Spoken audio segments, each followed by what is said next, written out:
నమస్తే, నేను మీ Naresh. Welcome to special interview. ఇవాళ మనం భద్రాచలం వచ్చాం. భద్రాచలంలో ఉన్నటువంటి ఒక ప్రముఖమైన స్థలంలో కూర్చున్నాం. మన ముందున్నటువంటి వ్యక్తి ప్రముఖ జ్యోతిష్యులు, అట్లే విశ్వగురు వరల్డ్ రికార్డ్ గ్రహీత, పైగా నృసింహ సేవా వాహిని ట్రస్ట్ వ్యవస్థాపకులు. సో డాక్టర్ కృష్ణ చైతన్య స్వామి, తనతో మాట్లాడడానికి వచ్చినాం. అసలు ఈ చుట్టుపక్కల వందలాది గ్రామాల్లో ఆయన పేరు వినపడతా ఉంది. ఆయన చేస్తున్న సేవల గురించి చర్చించుకుంటా ఉన్నారు. సో అందుకోసం అసలు ఇవన్నీ నిజమేనా, లేదంటే ఏదైనా కల్పితమా, మరి ఎందుకోసం చేస్తున్నారు, ఇదంతా ఎవరు చేస్తున్నారు తనతో, ఇదంతా తెలుసుకోవడానికి ఇలా మనము చాలా గ్రామాలు కూడా పర్యటించడం జరిగింది. సో అక్కడి నుండి చూసినటువంటి స్పందన ద్వారా ఇవాళ మనము డాక్టర్ కృష్ణ చైతన్య స్వామి వారిని కొన్ని ప్రశ్నలు సంధించడానికి సిద్ధంగా ఉన్నాం. గురూజీ నమస్తే. నమస్కారం అండి, బాగున్నారా? సూపర్ అండి, బ్రహ్మాండంగా ఉన్నాం. భద్రాచలం అనగానే రాముల వారు, సీతమ్మ వారు, ఈ మాటలు మాత్రమే మాట్లాడుకునే సందర్భంలోంచి ఇవాళ నృసింహ సేవా వాహిని గురించి కూడా మాట్లాడే పరిస్థితికి ఎందుకు వచ్చిందా అని చెప్పి నేను ఇవాళ కొన్ని గ్రామాలు తిరిగిన, మీకు తెలియకుండా, మీకు చెప్పకుండా. అక్కడి నుంచి వచ్చిన స్పందనను మీకు తర్వాత ప్రశ్నల రూపంలో అడుగుతాను నేను డెఫినెట్ గా. బట్ అసలు ఏంటిది, ఇంత ప్రాముఖ్యత ఎందుకు వచ్చింది, అసలు ఇక్కడి విశేషమైంది? అంటే మీరే చాలా పల్లెలు తిరిగానని చెప్తున్నారు కదా, ఆ తిరిగినటువంటి పల్లెలన్నీ ఎలా ఉన్నాయనేటువంటిది ఒకటి, అక్కడ మేము చేసినటువంటి కార్యక్రమాలు అంటే తద్వారా ఆటోమేటిక్ గా వినపడుతుందండి. అంటే ఇక్కడ మంచి అనేటువంటిది చేసే సమయంలో ఖచ్చితమైనటువంటి ప్రభావం ఉంటుంది. ప్రతి గిరిజన ప్రాంతంలో శ్రీనృసింహ సేవావాహిని ద్వారా చేస్తున్నటువంటి అనేక సేవా కార్యక్రమాలు, కరోనా కావచ్చు, గోదావరి వరదలు కావచ్చు, లేదా వాళ్ళకి సంబంధించినటువంటి స్కూల్స్, ఇలాంటి వాళ్ళ పిల్లలకు సంబంధించినటువంటి విద్యా విషయాలు, ఇలా చాలా విషయాల్లో నృసింహ సేవావాహిని అద్భుతమైనటువంటి సేవలు చేస్తుందండి. కాబట్టి ఖచ్చితంగా అంటే వారి కృతజ్ఞతగా తలుచుకుంటూ ఉంటారు. కానీ అక్కడ అంటే వాళ్ళ పరిస్థితి చూస్తే ఎంత దారుణాతి దారుణంగా ఉందంటే, ప్రభుత్వాలు కూడా ఆదుకుంటలేవా అనే ప్రశ్న వచ్చింది నాకు అక్కడ ఫస్ట్ ఉత్పన్నమైంది. అరే ఎట్లా బతుకుతున్నారు మీరు, అసలు మీ సమస్య ఏంది, మీరు ఎట్లా ఉన్నారు, మీ జీవితం ఏంది? ఒక వ్యవస్థ కూడా ఆదుకోలేని సందర్భంలో ఒక వ్యక్తి ఆదుకుంటున్నారని మీరు చెప్తా ఉన్నారు కదా, ఇదంతా ఎట్లా సాధ్యమైందని అడిగిన నేను. సరే, అంటే వ్యవస్థలు అంటే ప్రభుత్వం అనేటువంటిది ఖచ్చితంగా ఆదుకుంటూ ఉండొచ్చు, ఇందులో ఏం సందేహం లేదు. ఆదుకుంటే అలా బతుకులు అట్లా ఎందుకుంటాయి అనేది నా ప్రశ్న. నిజంగా చాలా దారుణంగా ఉన్నారండి. అంటే ఇక్కడ ప్రతిదీ ప్రభుత్వమే చేయాలి అనేటువంటిది ఏం లేదండి. అంటే మానవులు ఎవరికైనా వారి వారి స్వతహాగా చేయాలనుకున్నటువంటి వాళ్ళు తప్పకుండా చాలా మందికి ఉపయోగపడచ్చు. ఆ విధంగానే అంటే కొన్ని ప్రాంతాల్లో ఏమవుతుందంటే పూర్తి స్థాయిలో అంటే ఆరోగ్యానికి సంబంధించినటువంటి ఆర్థిక స్థితులు కావచ్చు, వాళ్ళు చాలా మంది మంచాలకి పరిమితమైనటువంటి వారు, ఇలా కొంతమందికి ఏమవుతుందంటే అందరూ అంటే కుటుంబ సభ్యులకు సంబంధించినటువంటి విషయాల్లో అందరూ ఆరోగ్యంగా లేకపోతే ఏమవుతుంది, అలాంటి వాళ్ళు చాలా మంది ఉంటారండి. అలాంటి విషయాల్లోనే చాలా ఇబ్బందులు ఎదుర్కొనేటువంటి వాళ్ళకు మనవంతు సహాయ సహకారాలు చేస్తున్నాం. కానీ నాకు అనిపించింది ఏంటంటే, అసలు వాళ్ళు అట్లాంటి దీన పరిస్థితులలో బతుకుతుంటే ఈ వ్యవస్థలు, ఈ సంస్థలు, ఈ రాజ్యాంగం, ఇటుపక్క కోట్లాది రూపాయల బడ్జెట్లు అసలు ఎందుకు పెడుతున్నారు, ఎవరి కోసము, ఎటు పోతా ఉన్నాయి, వీళ్ళంతా ఎట్లా బతుకుతున్నారు అనిపిస్తుంది. అవేమీ ఆదుకోవట్లేదు ఎందుకు అని. అవి అంటే ఇంకా రూట్స్ అంటే కింది దాకా వెళ్ళినప్పుడు మాత్రమే సంక్షేమ ఫలాలు చాలా మందికి ఉపయోగపడతాయండి. చాలా దగ్గర ఏమవుతుందంటే మధ్య మధ్యలోనే ఆగిపోతుండే ఫస్ట్ కొంత. ఎవరికైతే ఇప్పుడు ఆ నిత్యావసర వస్తువులు అంటే ఫ్రీ రేషన్ కావచ్చు, మెడిసిన్ కావచ్చు, మెడికల్ కావచ్చు, ఇవన్నీ కూడా ఎలా తీసుకోవాలో కూడా తెలియనటువంటి వాళ్ళు చాలా మంది ఉన్నారండి. అంటే మెడికల్ కి సంబంధించినటువంటి ఆరోగ్యశ్రీ విషయాన్ని తీసుకోవచ్చు. అలాంటి విషయాల్లో ఇంకా ఇంకా ఇబ్బంది పడేటువంటి వాళ్ళు ప్రస్తుతం కూడా ఉంటారు. ఫస్ట్ అంటే దాన్ని అప్లై చేసి తిరిగేటువంటి ఆర్థిక స్థితి వాళ్ళ దగ్గర ఉండకపోవచ్చు కొంతమందికి. ప్రభుత్వ హాస్పిటల్స్ దగ్గరికి వెళ్తే జరుగుతుంటుంది, ఎంతవరకు జరుగుతుంది అనేటువంటిది మనం వాళ్ళ యొక్క విజ్ఞతగా ఉంటుంది తప్ప. కానీ ఇక్కడ ఏమవుతుందంటే గవర్నమెంట్ తీసుకునేటువంటి ఏదైతే ఫలితాలు కావచ్చు, బడ్జెట్లు కావచ్చు, సామాన్య మానవుడి దగ్గరికి ఇంకా వెళ్ళాలంటే ఇంకా చాలా సమయం పడుతుందేమో ఫస్ట్. అందుకని చాలా ఆధ్యాత్మిక సంస్థలు కావచ్చు, లేదా సేవా సంస్థలు వారి వారి సేవా కార్యక్రమాలు అనేటువంటివి చాలా విస్తృతంగా చేస్తున్నారు. కాబట్టి ఇంకా ప్రభుత్వానికి వీళ్ళ సహకారంతో ఇంకా బ్రహ్మాండంగా వెళ్తున్నాయేమో. అలా ఉండబట్టే ఇంకా కొంతమందికి తద్వారా కొంచెం ఉపశమనం అయినా ఉంటుంది అనుకుంటున్నాను. కానీ గురువు గారు, అంటే నేను నా ఇంట్రడక్షన్ లో చెప్పినట్టు మీకు ప్రముఖ జ్యోతిష్యులు అని, విశ్వగురు వరల్డ్ రికార్డ్ గ్రహీత అని, లేకపోతే ఒక సేవా వాహినికి ట్రస్ట్ కి మీరే అంటే మొదలు పెట్టిండ్రని ఇవన్నీ చెప్తా ఉంటే ఈ అన్నిటికంటే కూడా ఈ బిరువుల కంటే ఒక అవ్వ నా పెద్ద కొడుకు లెక్క నా కొడుకు లెక్క ఇయ్యాల అని చెప్తా ఉంది. అవ్వ నీ ఒక్కదానికైనా ఊర్లో అందరికి కూడా సాయం చేస్తుంటాడా? అందరికి ఇప్పుడు వీళ్ళకి ఒక ఆవుని ఇచ్చారు ఆ ఇంటి పక్కన వాళ్ళకి. ఇక్కడ ఎన్ని ఇల్లులు ఉండే సగం ఇళ్ళ దాకా ఇచ్చారండి గొడ్లు. అందరికి గొడ్లు ఇచ్చారు. చాలా మంది మీరు కూలేక అమ్ముకున్నారు, కొంతమంది ఉంచుకున్నారు. అట్లా బతుకుతున్నాం బాబు. మాకు భర్త బియ్యం ఇచ్చారు. ఆయన తిని మర్చిపోవద్దు.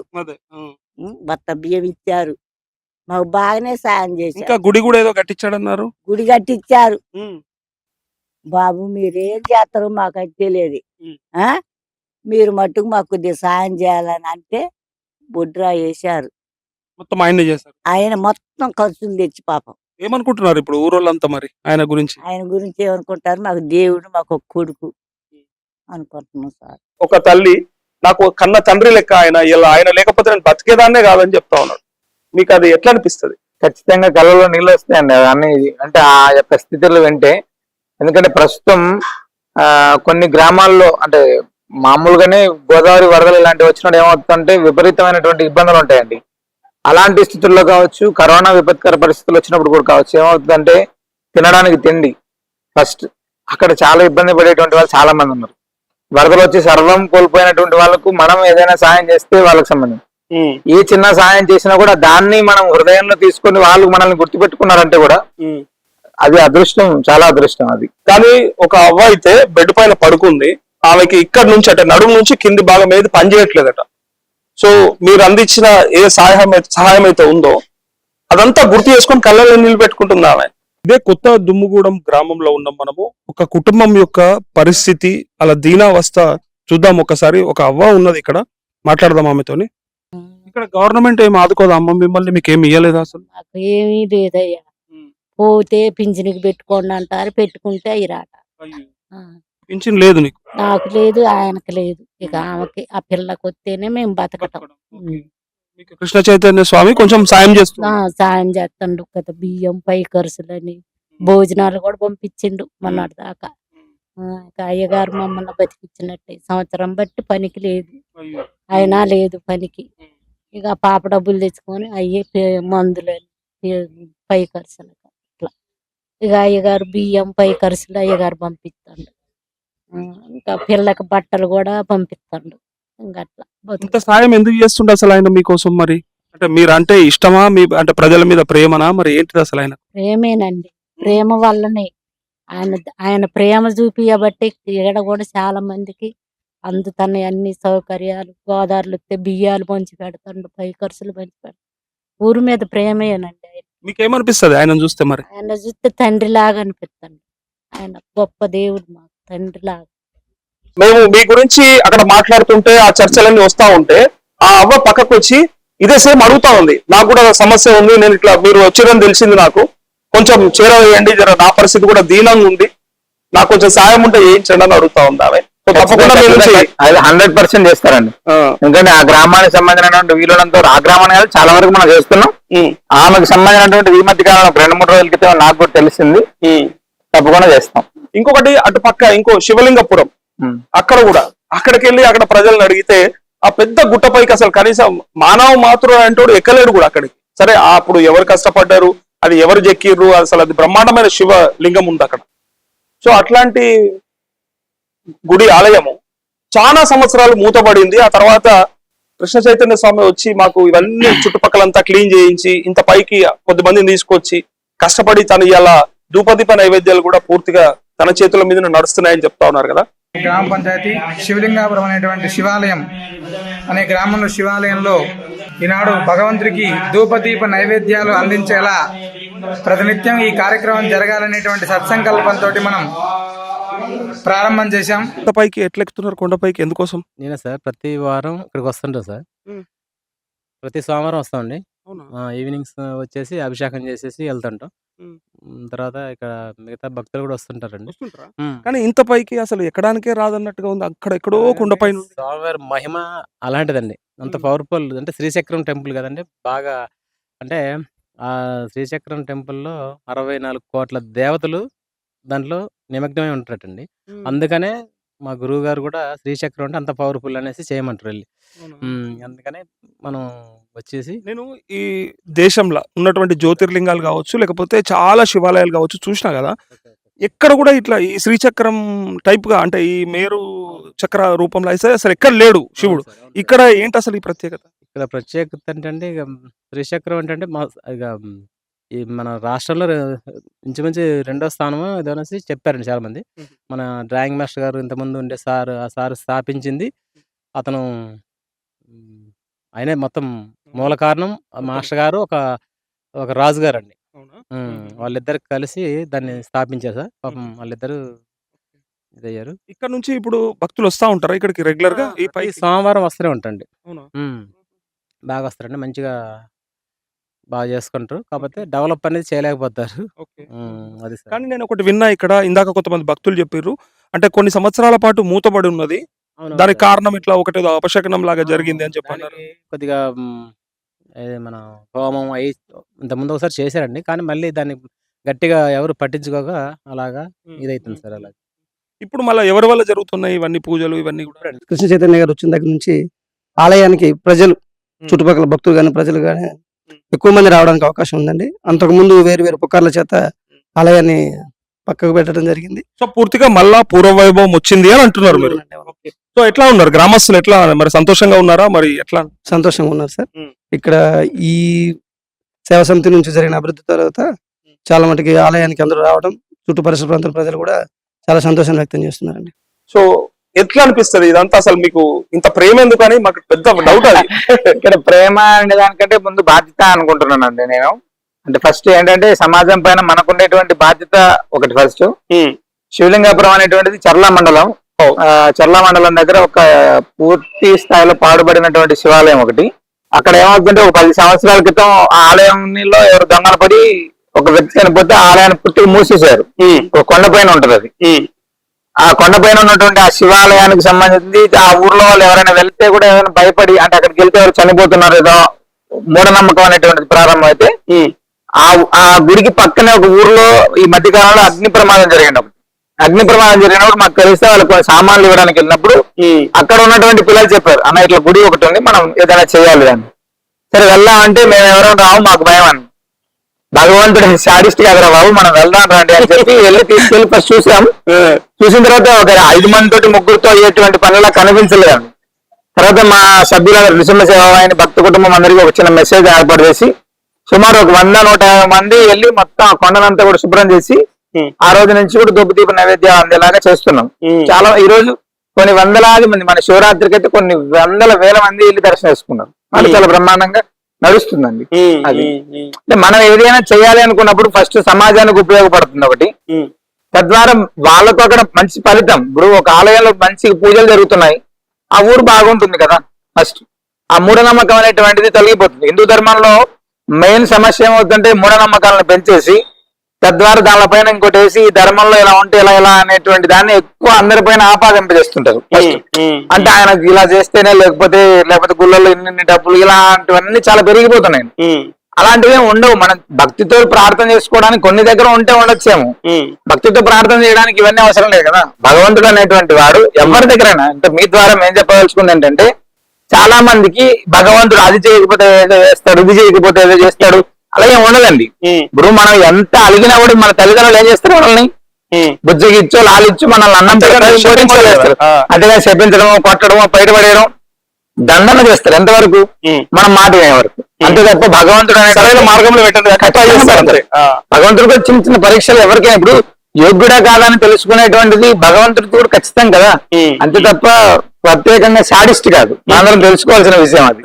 అంటే ఆ ముక్కులు తీర్చకపోతే ఏదో చేస్తాడు, లేకపోతే ఇది చేయకపోతే ఎలా చేస్తాడు, ఈ పూజ ఇలానే చేయాలి, ఇలా భగవంతుడికి భక్తి ప్రధానం. కానీ ఇక్కడ ఏమనిపిస్తుంది అంటే, మీలాంటి వాళ్ళు చెప్తేనే కదా అది జరిగేది. మరి కొంతమంది నువ్వు ఇది తప్పినో కాబట్టి ఇట్లా జరిగిందని చెప్పంగానే అది నిజంగా భయం క్రియేట్ అయిపోతుంది. విషయం ఏంటంటే అండి, చెప్పే వాళ్ళందరూ కూడా వాళ్ళు ఎంతవరకు చెప్తున్నారు అనేటువంటిది వాళ్ళ యొక్క విఘ్నతకు వదిలేస్తున్నాం ఫస్ట్.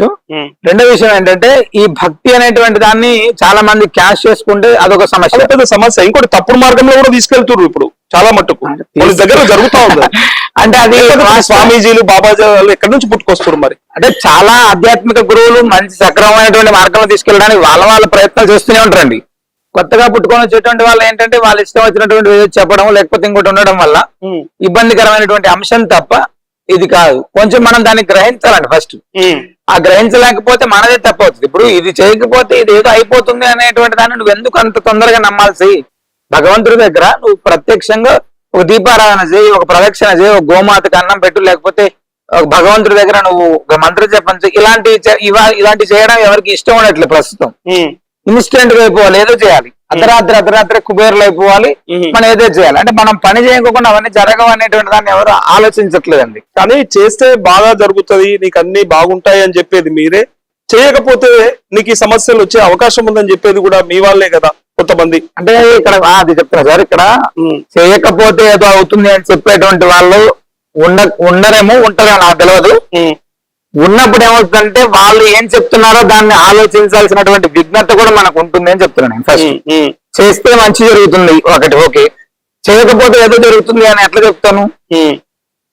నువ్వు అంటే నీ యొక్క భక్తిని ఎంతవరకు నువ్వు భగవంతుని విశ్వాసిస్తున్నావు అనేటువంటిది ముందు నీలో ఉండాలి ఫస్ట్. అతను ఎవరో ఏదో చేసేస్తారు. ఇప్పుడు మా నార్మల్ గా నేనే ఉన్నాను, నువ్వు ఏదో చేయకపోతే ఇప్పుడు గోదావరి దగ్గరికి వెళ్తున్నావు, నువ్వు నీళ్ళలోకి వెళ్తే జాగ్రత్త అని చెప్తాం మామూలుగా. లేదు నేను వెళ్తాను నీళ్ళలోకే వెళ్తానంటే ఏమవుతుంది? జాగ్రత్తామో కింద పడతామో మీద ఏదో జరుగుతుంది అక్కడ. దాని వరకు మాత్రమే మా పని, మిగతా అది ఆలోచించాల్సింది ఎవరిది? మనదే కదా. అంటే ఇప్పుడు మీరు చేసే మానవ సేవే మాధవ సేవ అనే ఒక ట్యాగ్ లైన్ ఏదైతే ఉందో అచ్చుగుడి గుద్దినట్టు అట్లే కనిపిస్తుంది. ఇంకొకటి తెలుసా, అంటే నాకు డౌట్, రామానుజాచార్యులు వారు ఏమన్నా మీ కల్లోకి వచ్చి చెప్పిండ్రు ఇట్లా చేయండి మీరు కూడా అని చెప్పి? భగవద్ రామానుజేయట్లేదనేది ప్రశ్న.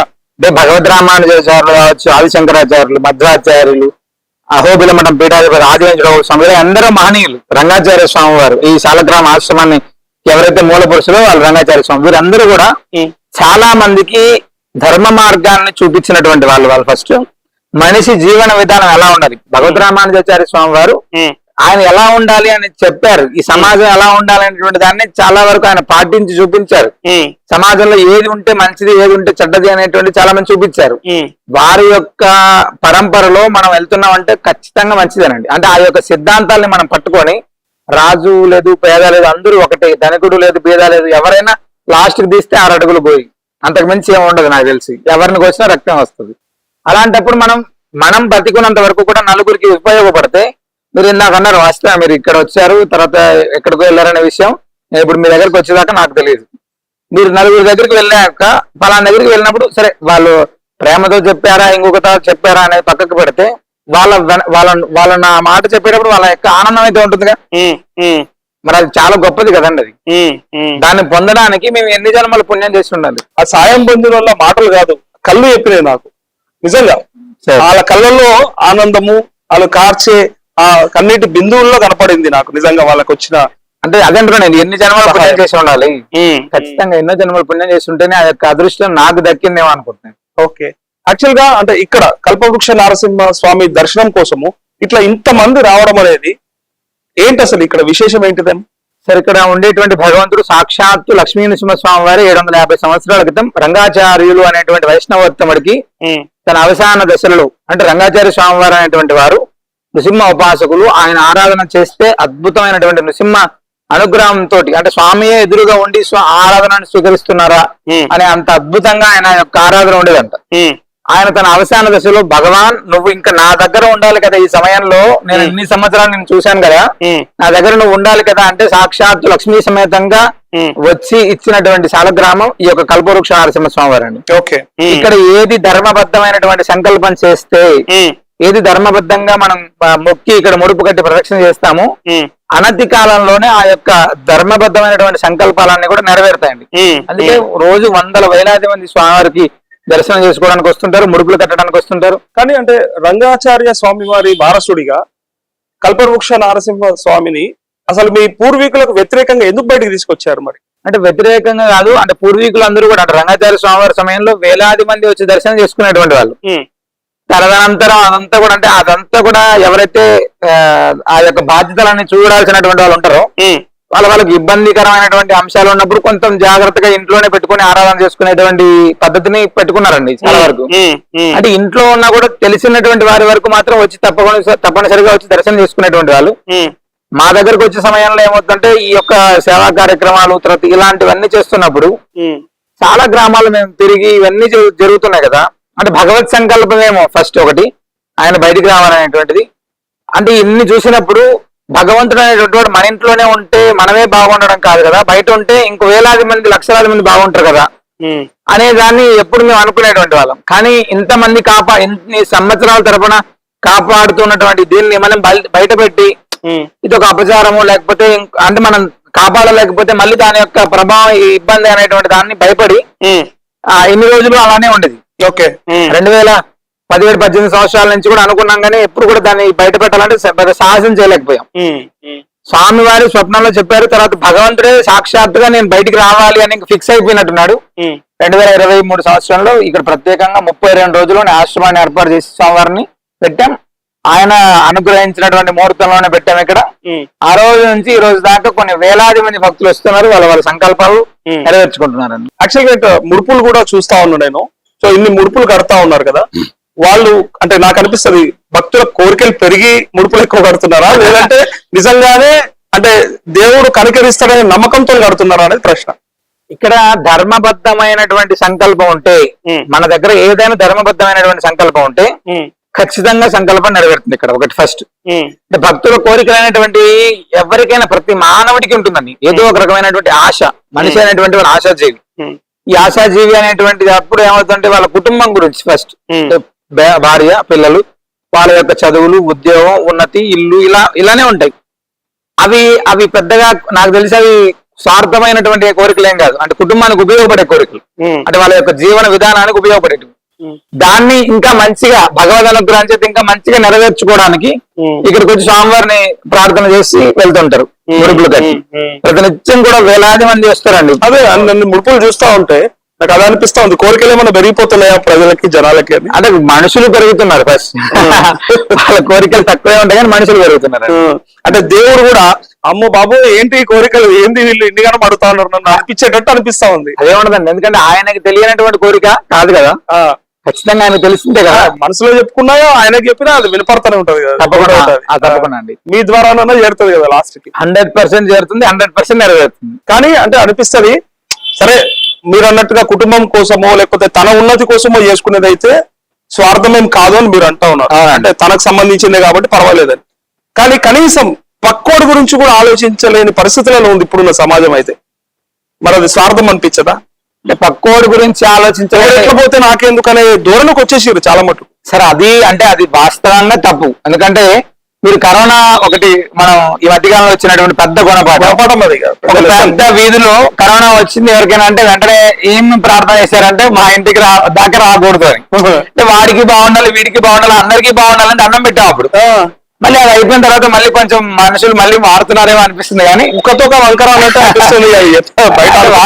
పక్కనోడు బాగుండాలి అనేటువంటిది కాదు సార్. మన కుటుంబము శ్రేయస్సు, ఇప్పుడు సన్నిహితులు బాగుండాలి, బంధువులు బాగుండాలి, ఎలా అయితే మనం అనుకుంటాము ఇంకొకరి జీవన విధానంలోకి మనం తొంగితోడకుండా ఖచ్చితంగా ప్రతి ఒక్కరు బాగుండాలి. ఇప్పుడు మన ధర్మం చెప్పేది అది కదా, సర్వేజన సుఖినోభవంతో. కానీ అది పాటిస్తే బాగుంటుంది. అందరూ పాటిస్తే అద్భుతమైనటువంటి ఫలితాలు ఉంటాయండి దానికి ఖచ్చితంగా. ఇప్పుడు ముడుపులు అంటే ఏ కోరికలకు కట్టొచ్చు? మీరు అన్నారు ఇందాక ధర్మబద్ధమైన కోరికనే అన్నారు. నాకేదో అనిపిస్తుంది నేనేదో ఎమ్మెల్యే అయిపోవాలని నాకు కోరిక ఉంటది. నీకు అర్హత లేకుండా అయిపోతావా అనేది పెద్ద ప్రశ్న. ఫస్ట్ సార్ ఇక్కడ అదే ధర్మబద్ధం అంటే అదేనండి. ఇదే ధర్మబద్ధం అనేటువంటి ఏంటంటే ఇప్పుడు నేను సాధారణంగా నేను ఒక డిగ్రీ చదివాను అనుకోండి. ఆ డిగ్రీ చదివిన తర్వాత చదువు ఏమైతే ఉంటుందో అది పీజీ కావచ్చు లేదా ఐఏఎస్ కి ప్రిపేర్ కావచ్చు ఇంకోటి కావచ్చు. ఇప్పుడు ఆ సమయంలో అప్పుడు మనం దానికి తగ్గట్టుగా మన యొక్క విధానం ఉండాలి. ఒకటి నేను డిగ్రీ చదవకుండా 10వ తరగతి చదివి నేను ఐఏఎస్ కావాలి అనేటువంటిది అది కోరిక కాదు.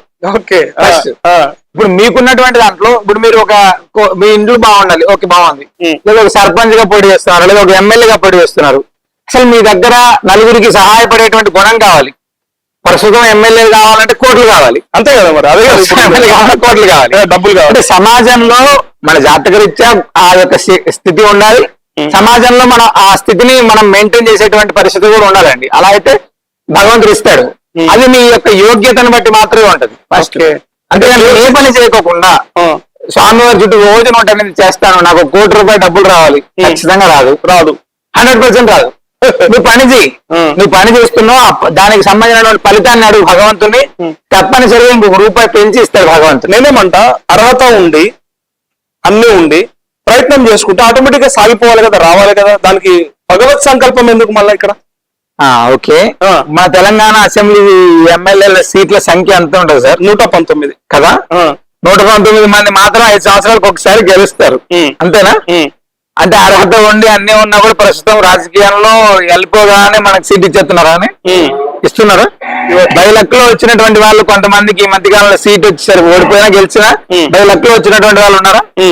ఉన్నారు కదా, ఉంటారు కదా. అంటే బైలక్ అనేటువంటిది అంటే కామన్ గా వాడు ఎంత ప్రయత్నం చేసినా కూడా సరే వేలాది మంది ఉంటారు, కాని వాళ్ళు వేలాది మంది ఉంటారు, కాని వాళ్ళు వేలాది ప్రయత్నం చేస్తూ కాని వాళ్ళు వేలాది మంది ఉంటారు. ప్రయత్నం అనేటువంటిది కూడా సాధారణంగా చేసి టక్కన వెళ్ళిపోయినటువంటి వాళ్ళు కూడా ఉన్నారు. ఇప్పుడు ఆంధ్రప్రదేశ్ ఎలక్షన్ లో మీరు ఈ మధ్యకాలంలో తీసుకుంటే సాధారణంగా వచ్చి టక్కన వెళ్ళిపోయి మంత్రులు అయినటువంటి వాళ్ళు లేరా, ఎమ్మెల్యేలు అయినటువంటి వాళ్ళు లేరా? మరి అది లక్ కాదా? ఓకే, సో అది లక్ అనేది దేవుడే అంటారు. భగవద్ అనుగ్రహం అనేటువంటిది ఎక్కడైనా రావచ్చు కదా.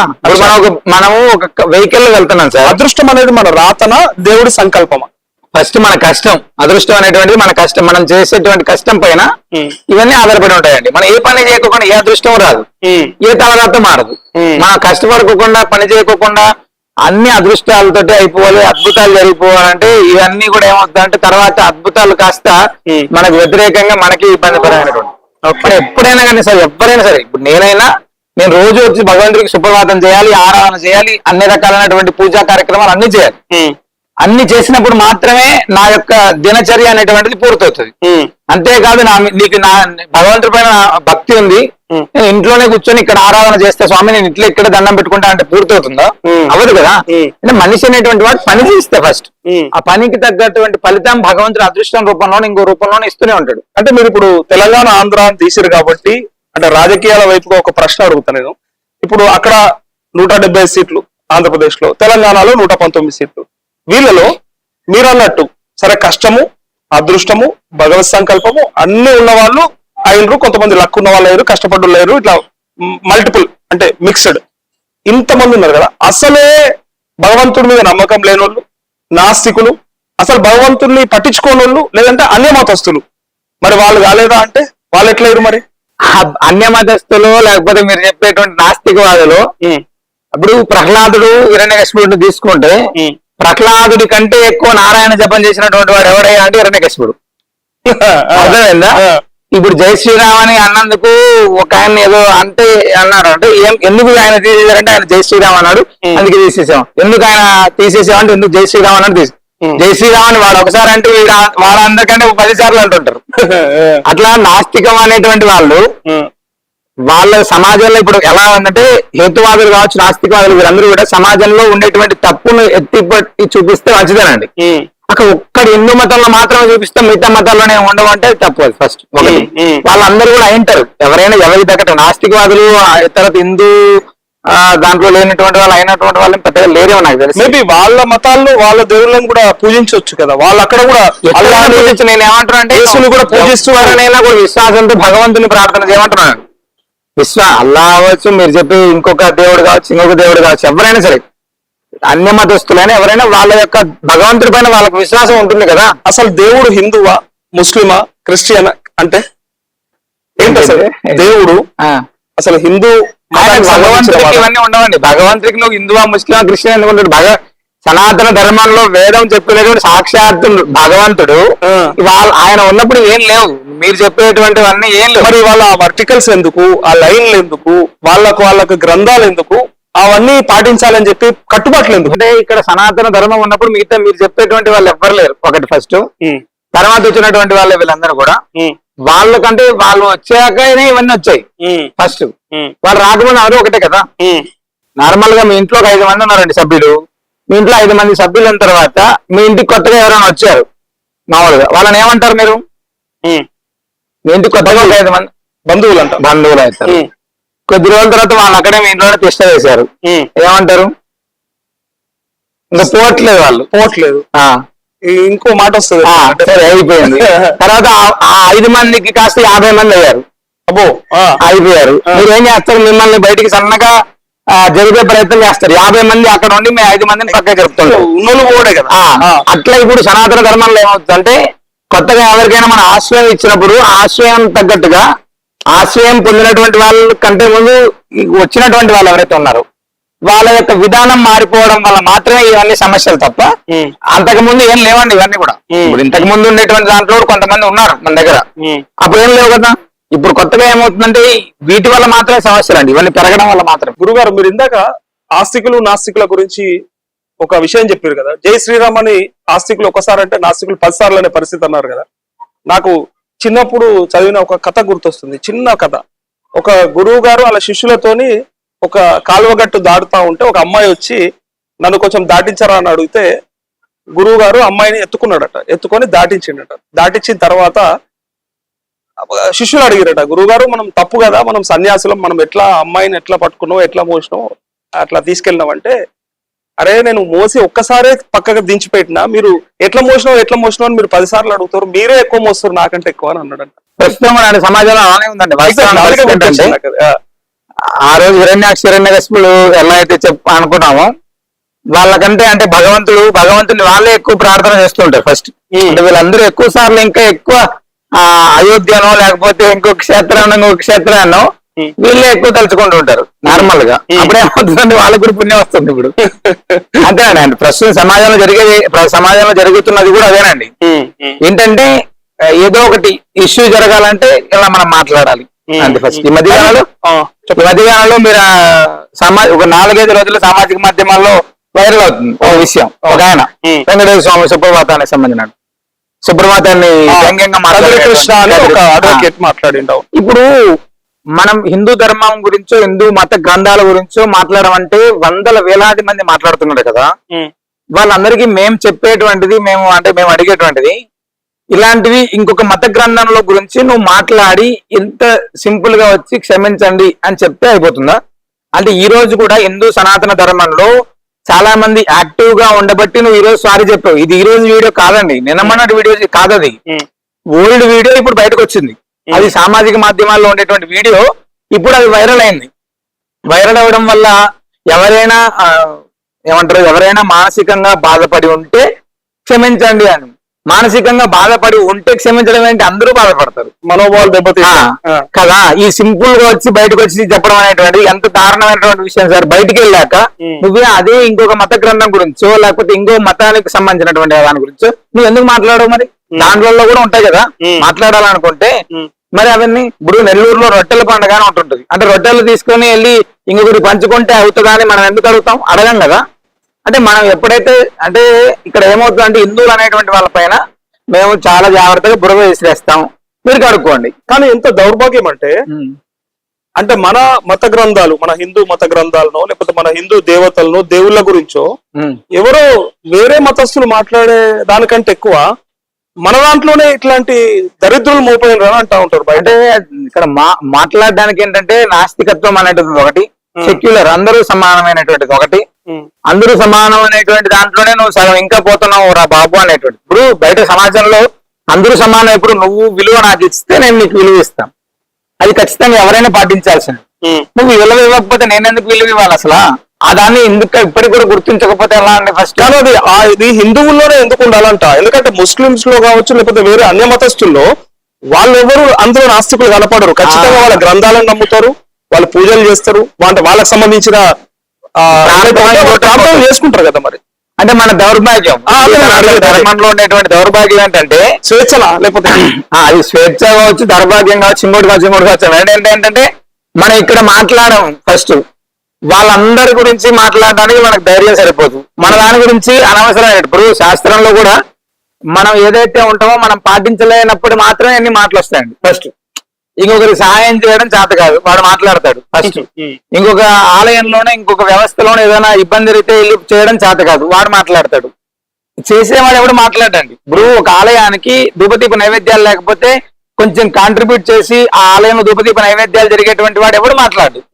దానికి ఏమాత్రం కూడా సహకరించాలనేటువంటి వాడు మాత్రం 100 మాటలు మాట్లాడతాడు. సమాజంలో జరిగేటువంటిది ఏమవుతుంది, చేసేవాడిని వెనక్కి లాగడం, ధర్మం పైన రాయి విసరడం. అయితే ఇక్కడ అందరూ వస్తా ఉంటారు, ముడుపులు కడతారు, వాళ్ళ కోరికలు నెరవేరుతాయి, మళ్ళీ మళ్ళీ వస్తా ఉంటారు, ఇంకో 10 మందికి చెప్తా ఉంటారు. ఇది ఎట్లయినా పెరుగుతానే ఉంది. ఇది పెరుగుతుంది. గతంలో కంటే ఇవాళ అసలు చాలా మంది విస్తృతంగా మాట్లాడుకుంటారు. నేనేమంటా, జ్యోతిషం కూడా చెప్తారు కాబట్టి మీరు, సో దాని మూఢ విశ్వాసమైన అంటారు కొంతమంది, లేదు అది అసలు నమ్మకూడదు, అది ఎట్లా తెలుస్తుంది భవిష్యత్తు, తెలిస్తే ఆయన భవిష్యత్తు ఆయన కూడా తెలుసుకుంటున్నాడు కదా, తన భవిష్యత్తే బాగుంటే మన ఎందుకు చెప్తాడు అని బయట చాలా మంది మాట్లాడుకుంటుంటారు. ఇక్కడ అది రోడ్ల పైన కూర్చొని చిలక జ్యోతిష్యాలు చెప్పే వాళ్ళ దగ్గరికి వెళ్ళి ఇట్లాంటి మాట్లాడితే బాగుంటది సార్. ఫస్ట్ అంటే వాళ్ళ భవిష్యత్తు బాగలేదు కాబట్టి రోడ్ల పైన వాళ్ళు కూర్చొని మాట్లాడుతుంటారేమో. జ్యోతిషం అనేటువంటిది ఫస్ట్ శాస్త్రం ఒకటి. జ్యోతిషం అనేటువంటిది శాస్త్రం అయినప్పుడు ఆ శాస్త్రాన్ని చదువుకునేటువంటి వాడి యొక్క విధానాన్ని బట్టి ఉంటుంది. ఎంబీబీఎస్ చదివినటువంటి వాళ్ళు ఎంతో మంది అద్భుతమైనటువంటి స్థితిలో డాక్టర్లు చాలా మంది ఉన్నారు. ప్రపంచ ప్రఖ్యాతిగాంచినటువంటి డాక్టర్లు మన భారతదేశంలో ఆంధ్ర తెలంగాణలో చాలా మంది ఉన్నారు. అదే ఎంబీబీఎస్ చదివినటువంటి వాళ్ళు సాధారణంగా ఉన్నటువంటి వాళ్ళు కూడా చాలా మంది ఉన్నారు. అంటే శాస్త్రంలోను భగవద్ విషయంలోను ఆరాధన అంటే పరంపర ఏదైతే ఉంటుందో సాధన ఇవన్నిటిని దాన్ని బట్టి ఉంటుంది. ఆర్ఎంపీ చేయలేనటువంటి ఆర్ఎంపీ కూడా అద్భుతంగా వైద్యం చేస్తారు చాలా మంది. అంటే ఇక్కడ విషయం ఏంటంటే కరెక్ట్ గా విషయం తెలుసుకోలేకపోతే మనం మాట్లాడేటువంటి మాటలు చాలా రకాలుగా వస్తాయి. జ్యోతిష్యం అనేటువంటిది పూర్తిగా శాస్త్రబద్ధమైనటువంటిది. మనం చెప్పే దాంట్లో అంటే వీడికి రాకనో లేకపోతే వాడి యొక్క వినడంలో తేడా ఉంటేనో తప్ప ఇంకోటి ఏం లేదండి. జ్యోతిష్యం అనేటువంటిది 100% పనిచేస్తుంది. ఫస్ట్ ఆయన జాతకం ఆయన తెలుసుకోవాలని, ఆయన జాతకం తెలుసుకున్నాడు కాబట్టి నీకు చెప్తున్నాడు. ఆయన తెలుసుకోలేక నీకెందుకు చెప్తాడు అసలు? ఫస్ట్ ఇక్కడ ప్రతి మానవుడు జ్యోతిషం బాగుంటే తనే ఎదుగుతాడు కదా, మనకెందుకు చెప్తా ఉంటాడు? ఆయన ఎదుగుతూనే నేను ఎదగడానికి ట్రై చేస్తున్నాడు కదా. ఇప్పుడు ఆయన ఎదగడం వల్ల ఇప్పుడు ఒక టీచర్ చదువుకున్నాడు సార్, ఒక టీచర్ చదువుకున్నాడు, ఒక ఎంబీబీఎస్ డాక్టర్ చదువుకున్నాడు. ఆయన వైద్యం ఆయన ఎన్ని రోజులు చేసుకుంటాడు? అందరికి చేస్తే జ్ఞానాన్ని పంచాల్సి. మరి నువ్వు ఎందుకు ఎంబీబీఎస్ డాక్టర్ దగ్గరికి వెళ్ళి నువ్వు బాగుంటే నాకెందుకు వైద్యం చెప్తావని అడగడం కదా. ఒక టీచర్ దగ్గరికి వెళ్ళి నీ చదువు నువ్వే చెప్పుకో, నువ్వు బాగుపడని చెప్పాం కదా. మరి దీని దగ్గరికి వచ్చినప్పుడు ఏంటి మాటలు ఇవన్నీ ఏంటంటే ఉపయోగం లేని మాటలు. కానీ కొంతమంది ఏమంటారంటే ఏదో ఒక మంచి ఉపాధి మార్గం, ఏదో బతుకు తెరువు ఎంచుకున్నారు, దీంట్లో ఇదంతా కూడా బురుడి కొట్టిస్తారు, డబ్బులు సంపాదించుకోవడానికి ఇది ఒక సులువైన మార్గాన్ని ఎంచుకున్నారు అని చెప్పి కొంతమంది. అంటే అందులో మీ దాంట్లో కూడా కొంతమంది ఉన్నారు కాబట్టేనా, లేకపోతే నిజంగా కొంతమంది ఉండొచ్చు, కొంతమంది వాళ్ళ వల్లనేనా అపవాదేది? అంటే ఇక్కడ ఏమవుతుందంటే సార్, ఫస్ట్ నేను ఇందాక కూడా చెప్పాను, అతి నమ్మకం అనేటువంటిది ఫస్ట్ డేంజర్. మూఢనమ్మకంగా వెళ్ళిపోయి మనం ఏదైతే మాట్లాడితే అది డేంజర్ ఫస్ట్. ఇప్పుడు ఈ ఉపాధి మార్గం ఇదేంటి సార్? మీరు బయట చర్చిల దగ్గరికి తీసుకెళ్లి వాళ్ళ యొక్క మాటలు, వాళ్ళు చేసేటువంటి వ్యవస్థలు, వాళ్ళు చేసేటువంటి షోలు, మరి దీనిల గురించి ఎవరు మాట్లాడేటువంటి ధైర్యం కూడా చేయలేకపోతున్నారు కదా. నువ్వు ఇక్కడ ఏదో చిన్న ఎవరో జ్యోతిష్యుల దగ్గరికి వెళ్ళి మాట్లాడుతున్నావు అంటే నువ్వు వెళ్తేనే వాళ్ళు నీకు చెప్తున్నారు. నువ్వు మీ ఇంటికి వచ్చి ఎవరు చెప్పట్లేదు ఫస్ట్. ఓకేనా? నీకు కావాలని జాతకం గురించి తెలుసుకోవడానికి వెళ్తే మాత్రమే చెప్తున్నారు తప్ప నేను నీ ఇంటికి వచ్చి చెప్తున్నాను ఎవడని చెప్తున్నాడా? లేదు కదా. నువ్వు అలానే చర్చిల దగ్గరకు ఇంకో దగ్గరకు వెళ్ళినప్పుడు మరి నువ్వు ఇవన్నీ కూడా అంటే మామూలు నార్మల్ గా మనం ఈ మధ్యకాలంలో సామాజిక మాధ్యమాలు చూస్తున్నాం కదా, ఇంత దారుణంగా ఇప్పుడు ఆయిల్ పట్టించుకుంటే అన్నీ అయిపోతాయా? మరి దాని గురించి ఎవరు మాట్లాడే ఏంటంటే హాస్పిటల్స్ ఎందుకండి? పక్షపాతం వచ్చిన నడిపించేస్తున్నాడు, ఇంకో గుండె జబ్బు వచ్చినాడు. మరి నిన్ననే ఒకటి దగ్గర చూసా, కిడ్నీలో రాళ్ళు ఉన్నాయంట వారి దగ్గర. కిడ్నీలో రాళ్ళు ఉంటే వెనకల నుంచి ఇలా పట్టుకొని టచ్ అంటే తగ్గిపోయిందా? అంటే టచ్ అంటే తగ్గిపోయేది. అప్పుడైతే ఇంకేందుకు మేము అందరం మారిపోతాం సార్. అట్లా మారితే నేను డైరెక్ట్ గా మా నృసింహ సేవాయిని అనేటువంటి కుటుంబం లక్షలాది మంది ఉన్నాం. టచ్ అంటే తగ్గిపోతే, టచ్ అంటే మీ ద్వారా నేను చెప్తాను, టచ్ అంటే తగ్గిపోతే హాస్పిటల్స్ అక్కర్లేదు. ఎవరైతే టచ్ అంటే తగ్గించేటువంటి పాస్టర్ని పట్టుకొని దేశ రాష్ట్రం మొత్తం ఉండేటువంటి ప్రతి హాస్పిటల్ తీసుకెళ్లి అందరినీ టచ్ చేయించుకుంటూ తీసుకెళ్తాం మేమే మా సొంత ఖర్చులతో. కానీ అక్కడ కొంతమంది బాధితులు మరి అట్లా వెంటనే రిలీఫ్ అయిపోయినట్టు, ఆ ప్రాబ్లం సాల్వ్ అయిపోయినట్టు ఎగురుతా ఉంటారు కదా. గొర్రెలని అంతా గొర్రెలని ఇంతకాలం చెప్తున్నాం కదా సరే. మరి ఇప్పుడు ఒక గొర్రె ఎట్టిపోతే అన్ని గొర్రెలు ఎట్టిపోతున్నాయని ఇష్టం వచ్చినట్టు మనం ఎందుకు సార్ మాట్లాడటం? నేను అదే చెప్తున్నా, మేమందరం మారిపోతాం అంటున్నా నేను. మేమందరం మారిపోతాం. ఓకే. అయితే ఇంకొకటి చాలా మందికి ఒక అనుమానం ఏముంటదంటే, జ్యోతిష్యం అంటే మన భవిష్యత్ లేదంటే మన అభివృద్ధి, మన ఉన్నత అంటే ఏం చెప్తారు అసలు జ్యోతిష్యం ద్వారా? జ్యోతిష్యం అనేటువంటి దాంట్లో గ్రహ ప్రభావాలు ఎలా ఉంటాయి, వాటి ద్వారా మనం ఏం తెలుసుకోవాలి, తద్వారా మనం ఏం ఆచరించుకోవాలి ఫస్ట్. ఇప్పుడు ఒక తండ్రి ఒక కొడుక్కి చెప్తుంటారంట నార్మల్ గా, ఈ మధ్య మనం చాలా ఆ అబ్బాయి యోగ్యుడు అవ్వాలని ఏదైనా అంటే ఫ్యాన్ ఆఫ్ చేయకపోతే ఫ్యాన్ ఆఫ్ చేయి, లేకపోతే వాటర్ ట్యాంప్ బంద్ చేయి, ఇంకోటి పని చేయి, లేకపోతే డోర్ కరెక్ట్, ఇలాంటివన్నీ చెప్తుంటాడు ఒక నాన్నగారు. ఎప్పుడు చెప్తున్నప్పుడు ఆ తండ్రి చెప్పేటువంటి మాటలన్నీ కూడా ఇతనికి కొడుక్కి చిరకాకు ఉండదు. ఎప్పుడు చూసినా ఏదో ఒకటి చెప్తుంటే మా నాన్నగారు ఏంటి పని పడలేదని ఒక ఆఫీస్కి వెళ్ళాడు ఈయన ఉద్యోగం కోసం. ఒక ఆఫీస్కి ఉద్యోగంకి వెళ్ళినప్పుడు అక్కడ మ్యాట్ పక్కకు పడేసి ఉన్నారు, తర్వాత వాటర్ ట్యాప్లు వాటర్ కారుతున్నాయి, ఎక్కడ ఉండాల్సినటువంటి వస్తువులు అక్కడ లేవు. ఇవన్నీ చూశాక ఇక్కడ ఏంటి ఈ ఆఫీస్ లో పని చేయడానికి ఉద్యోగం నేను వచ్చానని ఆ మ్యాట్ సరి చేసి తర్వాత ట్యాప్ ఆఫ్ చేసి తర్వాత అన్నిటిని సెట్ చేసి లోపలికి వెళ్ళంగానే అందరినీ పంపించి వీడికి ఒక్కడికి ఉద్యోగం వచ్చి పంపించారంట. ఫస్ట్ అంటే ఎందుకు ఇచ్చారా బాబు అంటే ఈ యొక్క క్రమశిక్షణ, జ్యోతిష్యం అనేటువంటిది ఒక క్రమశిక్షణ అండి. ఫస్ట్ అంటే నువ్వు ఇలా ఉండాలి, నీకు ఇలా ఉంటే ఇలా మంచి జరుగుతుంది. ఫస్ట్ మనం శని వచ్చిందనగానే శని ఏదో చేసేస్తాడు. శని అనేటువంటి వాడు రావడం వల్ల నువ్వు ఆధ్యాత్మికంగా 4 పూజలు చేస్తున్నావు, నలుగురికి అన్నం పెడుతున్నావు, ఒక భయం అంటూ ఉండి నలుగురికి సాయం చేస్తున్నావు, ఆధ్యాత్మిక మార్గంలో నువ్వు ఉంటున్నావు. అప్పటిదాకా అడ్డంగా సంపాదించినటువంటి వాడు కూడా ఏళ్ళనాడు శని ప్రారంభమైందని చెప్పగానే వెంటనే వెళ్ళి గోశాలకు ఏదో ఆహారాన్నో లేకపోతే ఇంకో దానికి ఇంకోటి ఏదో ఒక రకమైన అంటే మనం ఒక ధర్మ మార్గంలో నడవడానికి ఇవన్నీ ఉపయోగపడతాయండి. అంతే తప్ప ఇది పొద్దున్న లేచినప్పుడు చాలా మంది అనుకుంటది ఏంటంటే ఇది ఇలా చేయడం వల్ల ఏదో అద్భుతాలు జరుగుతాయి, లేకపోతే ఇది ఇలా చేయడం వల్ల ఇంకో జరుగుతాయి. జ్యోతిష్యం అనేటువంటిది ఒక శాస్త్రం. తద్వారా మనం తెలుసుకోవాల్సింది ఏంటంటే మన ఉన్నతికి, మనం చెప్పే అభివృద్ధికి కానీ ఇంకో దానికి కానీ ఎలా మనం వాడుకుంటే అలా ఉపయోగపడదు. అంటే మా కోరికలు తెలుసుకున్నాక మీరు చెప్పగలుగుతారా, లేదంటే ముందే పసిగడతారా ఈయన భవిష్యత్తులో ఏమవబోతా ఉన్నాడు, ఎటువైపు పోతా ఉన్నాడు, ఇవేమైనా చెప్పొచ్చా? అంటే జ్యోతిష్య శాస్త్ర ప్రకారం నవగ్రహాల యొక్క ప్రభావం అనేటువంటిది ఒక్కొక్కరికి ఒక్కొక్క విధానాన్ని ఇస్తుందండి. చదువుకు సంబంధించినటువంటిది, లేదా భార్యాభర్తల అన్యోన్య దాంపత్యానికి, వాళ్ళకి సంబంధించిన పిల్లలు కావచ్చు, వీళ్ళు ఇంటి సంబంధించినటువంటి కోర్టు సమస్యలు కావచ్చు, వివిధ రకాలైనటువంటి ప్రతిదీ ఆ గ్రహ ప్రభావంతో ఉంటుంది. ఒక్కొక్క గ్రహానికి ఒక్కొక్క సూచనలు ఉంటాయి మామూలుగా. అలా వేటికి సంబంధించినటువంటి ప్రభావం, ఇప్పుడు ఒకరితో ఒకరు కలుస్తుంటే ఎలా ఉంటారు, అంటే సర్పదోష ప్రభావం వల్ల ఎలా ఉంటారు, కుజదోష ప్రభావాల వల్ల ఎలా ఉంటారు, లేదు ఇవన్నీ లేనటువంటి వాళ్ళు యోగాల వల్ల ఎలా ఉంటారు, వీడు ఎవరికైనా నలుగురు ఉపయోగపడతాడని, ఇలాంటి ప్రతిదీ ఖచ్చితంగా ప్రతిదీ జ్యోతిష్యంలో ఉంటుంది. మేము మీకు ఏం చెప్పాలి information? Date of birth time చెప్తే అన్ని చెప్తారండి. అన్ని చెప్తారా? అది ఖచ్చితంగా చెప్పాలి. మనం ఇక్కడికి వచ్చేది డాక్టర్ దగ్గరికి వెళ్ళి మనం ఒకటి ఉంటే ఇంకోటి చెప్తే వాడు ఇంకో వైద్యం చేస్తే ఏమవుతుంది? ఇది కూడా అంతే. అంతే, ఏదైనా తప్పుగా చెప్తే తప్పే జరుగుతుంది. అంతే కదా. ఇప్పుడు నాకు జాతకానికి సంబంధించిన date of birth time correct గా ఇస్తే నేను నాకు ఉన్నటువంటి అక్కడ ఉన్నటువంటి విషయాన్ని నువ్వు చెప్పడం జరుగుతుంది. నువ్వు అంతేగాని లేని తీసుకొని వచ్చి చెప్తానంటే ఎవడేం చేయలేడు దాన్ని. అది ఓకే. నాది ఒకసారి చెప్పగలుగుతారా? 14/3/1984. నేను అదే చెప్పాను సార్ మీకు ఇందాక. జ్యోతిష్యం అనేటువంటిది శాస్త్రం. దాన్ని ఇప్పుడు ఆపరేషన్ థియేటర్ లోనే వైద్యం చేయాలి అన్నది. డేట్ ఆఫ్ బర్త్ టైం చెప్తే రేఖలు కూడా కావాలా?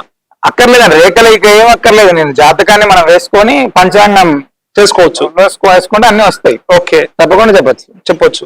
తప్పకుండా మీ ఇంటర్వ్యూ అయిపోయిన తర్వాత తప్పకుండా చెప్తాం మీకు. అంటే మా వ్యూవర్స్ కోసం లైవ్ లో ఏం జరుగుతుందని చూపెట్టాలి. అంటే వ్యూవర్స్ కోసం అంటే ఇంత పంచాంగం ఇవన్నీ అంటే టైం తీసుకుంటదండి. అది ఖచ్చితంగా ఇప్పుడు చెప్పండి కాదు. మరి ఎందుకో చిలక ఇట్లా దియంగానే ఇట్లా చూపిస్తే ఇదే నువ్వు ఇట్లయిపోతావు అట్లయిపోతావు అని చెప్తారు కదా. అదిగా చిలక వ్యవసాయం అయింది. అంతేనా? మీరు చెప్పేది నాకు రోడ్డు మీద పట్టి వాళ్ళకు ఉపయోగపడుతుంది, అందరికి కాదండి. Okay okay. సరే, ఇక్కడ మీరు జనరల్ గా అంటే పూజలు చేస్తూ ఉంటారు కదా, హోమాలు చేస్తుంటారు, యజ్ఞాలు చేస్తూ ఉంటారు కదా. సో ప్రజలు కూడా తండోపతండాలుగా వస్తూనే ఉన్నారు. బట్ ఇక్కడ నాకు వచ్చిన ఒక ప్రశ్న ఏంటంటే, అమావాస్య రోజు చేస్తారట మీరు. అంటే అమావాస్య నాడు అసలు క్షుద్ర పూజలు చేస్తారని దానికి ఏదేదో అంటగడతారు కదా. అసలు అది మంచి రోజే కాదని, ఆ రోజు అసలు ఏది మొదలు పెట్టొద్దని చెప్తే మీరేమో దానికి అన్నిటికీ వ్యతిరేకంగా చేస్తా ఉన్నారు. అంటే మరి మీరు ఏమవ్వాలని ప్రయత్నం చేస్తున్నారా, లేదంటే నిజంగానే అందులో మహత్తుందని నమ్మినరా? అన్నిటికీ వ్యతిరేకంగా ఏం కాదు సార్. అమావాస్య అనేటువంటి పర్వదినము, అది పర్వదినమేనా? పౌర్ణమిని గొప్పగా కలుస్తున్నావు కదా, మరి అమావాస్య ఎందుకు కాదు? దీపావళి అనేటువంటి పండుగ అమావాస్య కదా సార్. కానీ జీవితాల్లో అమావాస్య వచ్చింది అంటే అది చీకటిలో అమావాస్య అనేటువంటిది అజ్ఞానాన్ని తుడిచిపెట్టేటువంటిది, అజ్ఞానాన్ని నాశనం చేసేటువంటిది. మన అజ్ఞానాన్ని తొలగించుకొని జ్ఞాన మార్గంలో వెళ్ళడానికి అమావాస్య అద్భుతంగా ఉపయోగపడుతుంది. మనం అలా ఎందుకు తీసుకోకూడదు? అమావాస్య నాడు అన్ని బంద్ పెట్టుకుని ఎందుకు బంద్ పెడతారు? తమిళనాడు రాష్ట్రంలో విపరీతమైనటువంటి పూజలు చేస్తారు, అద్భుతంగా పూజలు చేస్తారు. మన దగ్గర ఒక ఆయుధం కూడా పట్టరు. అంటే అదే మూఢనమ్మకం. ఇప్పుడు అమావాస్య అనేటువంటి లక్ష్మీ ఆరాధన అద్భుతంగా చేస్తారండి. లక్ష్మీ ఆరాధన అమావాస్య చేస్తే అద్భుతమైనటువంటి ఫలితాలు ఉంటాయి. తద్వారా మనం ఉన్నత స్థితికి వెళ్ళడానికి చాలా రకాలుగా ఉపయోగపడుతుందండి. కానీ మనం చాలా మంది ఏమవుతుందంటే ప్రతిదీ చెప్పాను కదా, ఏదో రకమైనటువంటి దాన్ని మూఢనమ్మకం వైపు మరచడానికి తప్ప వేరే ఏం లేదండి. అమావాస్య అద్భుతం. మన దగ్గర ఇక్కడ కూడా ప్రతి అమావాస్య రోజు కూడా స్వామివారికి విశేషమైనటువంటి అభిషేకం అయిన తర్వాత మహాలక్ష్మి హోమం, ఆయుష్య హోమం, సుదర్శన హోమం ఇవన్నీ చేస్తామండి. ఆ రోజు అద్భుతంగా కొన్ని వేల మంది స్వామివారి దర్శనానికి వస్తారు అక్కడ. ఎందుకంటే ఇక్కడ భద్రాచలం రాములవారు మీ పక్కన ఉన్నారు కాబట్టి అడుగుతా ఉన్న ఈ ప్రశ్న, అక్కడ ఉన్నటువంటి పంతులు కూడా ఇదే పని చేస్తున్నారా లేదంటే ఆనాడు ఏమి చేయట్లేదా?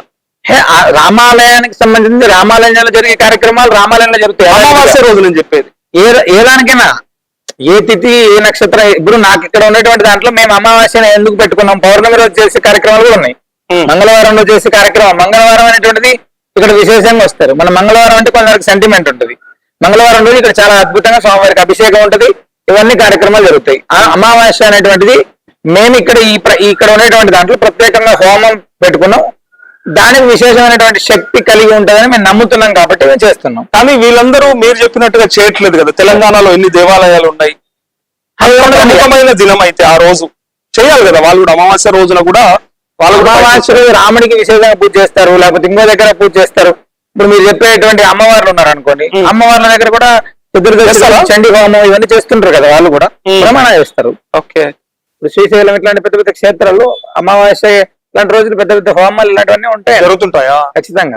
అంటే మేము మాత్రమే చేస్తున్నాం అనేటువంటిది ఏం లేదు, ఆడు చేయడం ఇంకా విశేషం. సో కృష్ణ చైతన్య స్వామి వారి దగ్గర ఏదో శక్తి ఉంది, ఆ శక్తి ద్వారా ఆయన రక్ష కడితే నిజంగా మంచి జరుగుతుందని నమ్ముతా ఉన్నారు. ఇది నిజంగా ఏమన్నా మీ దగ్గర అదృశ్య శక్తులు ఉన్నాయా లేదంటే మీకు నిజంగా భగవత్ సంకల్పమేనా మీకు వచ్చింది? అంటే ఇక్కడ ఫస్ట్ కృష్ణ చైతన్య స్వామి వారి దగ్గర ఏదో శక్తులు ఇంకో శక్తి కాదు, నృసింహ శక్తి మాత్రమే ఉంది మా దగ్గర. నమ్ముతున్నారు మిమ్మల్ని అట్లా? అది సార్, నేను ప్రేమ అనేటువంటిది మా దగ్గర ఉంది. ప్రతినిత్యం కూడా స్వామి వారిని మా చేతులతో తాకుతున్నాం. సాక్షాత్ నృసింహ స్వామి వారు ఇచ్చినటువంటి శాలగ్రామాన్ని ప్రతినిత్యం ఆరాధన చేస్తున్నాం. ఫస్ట్ ఈ నిత్యం ఆరాధన చేస్తూ కొన్ని వేలాది సార్లు నృసింహ మహామంత్రాన్ని అనుష్ఠానం చేస్తున్నాం.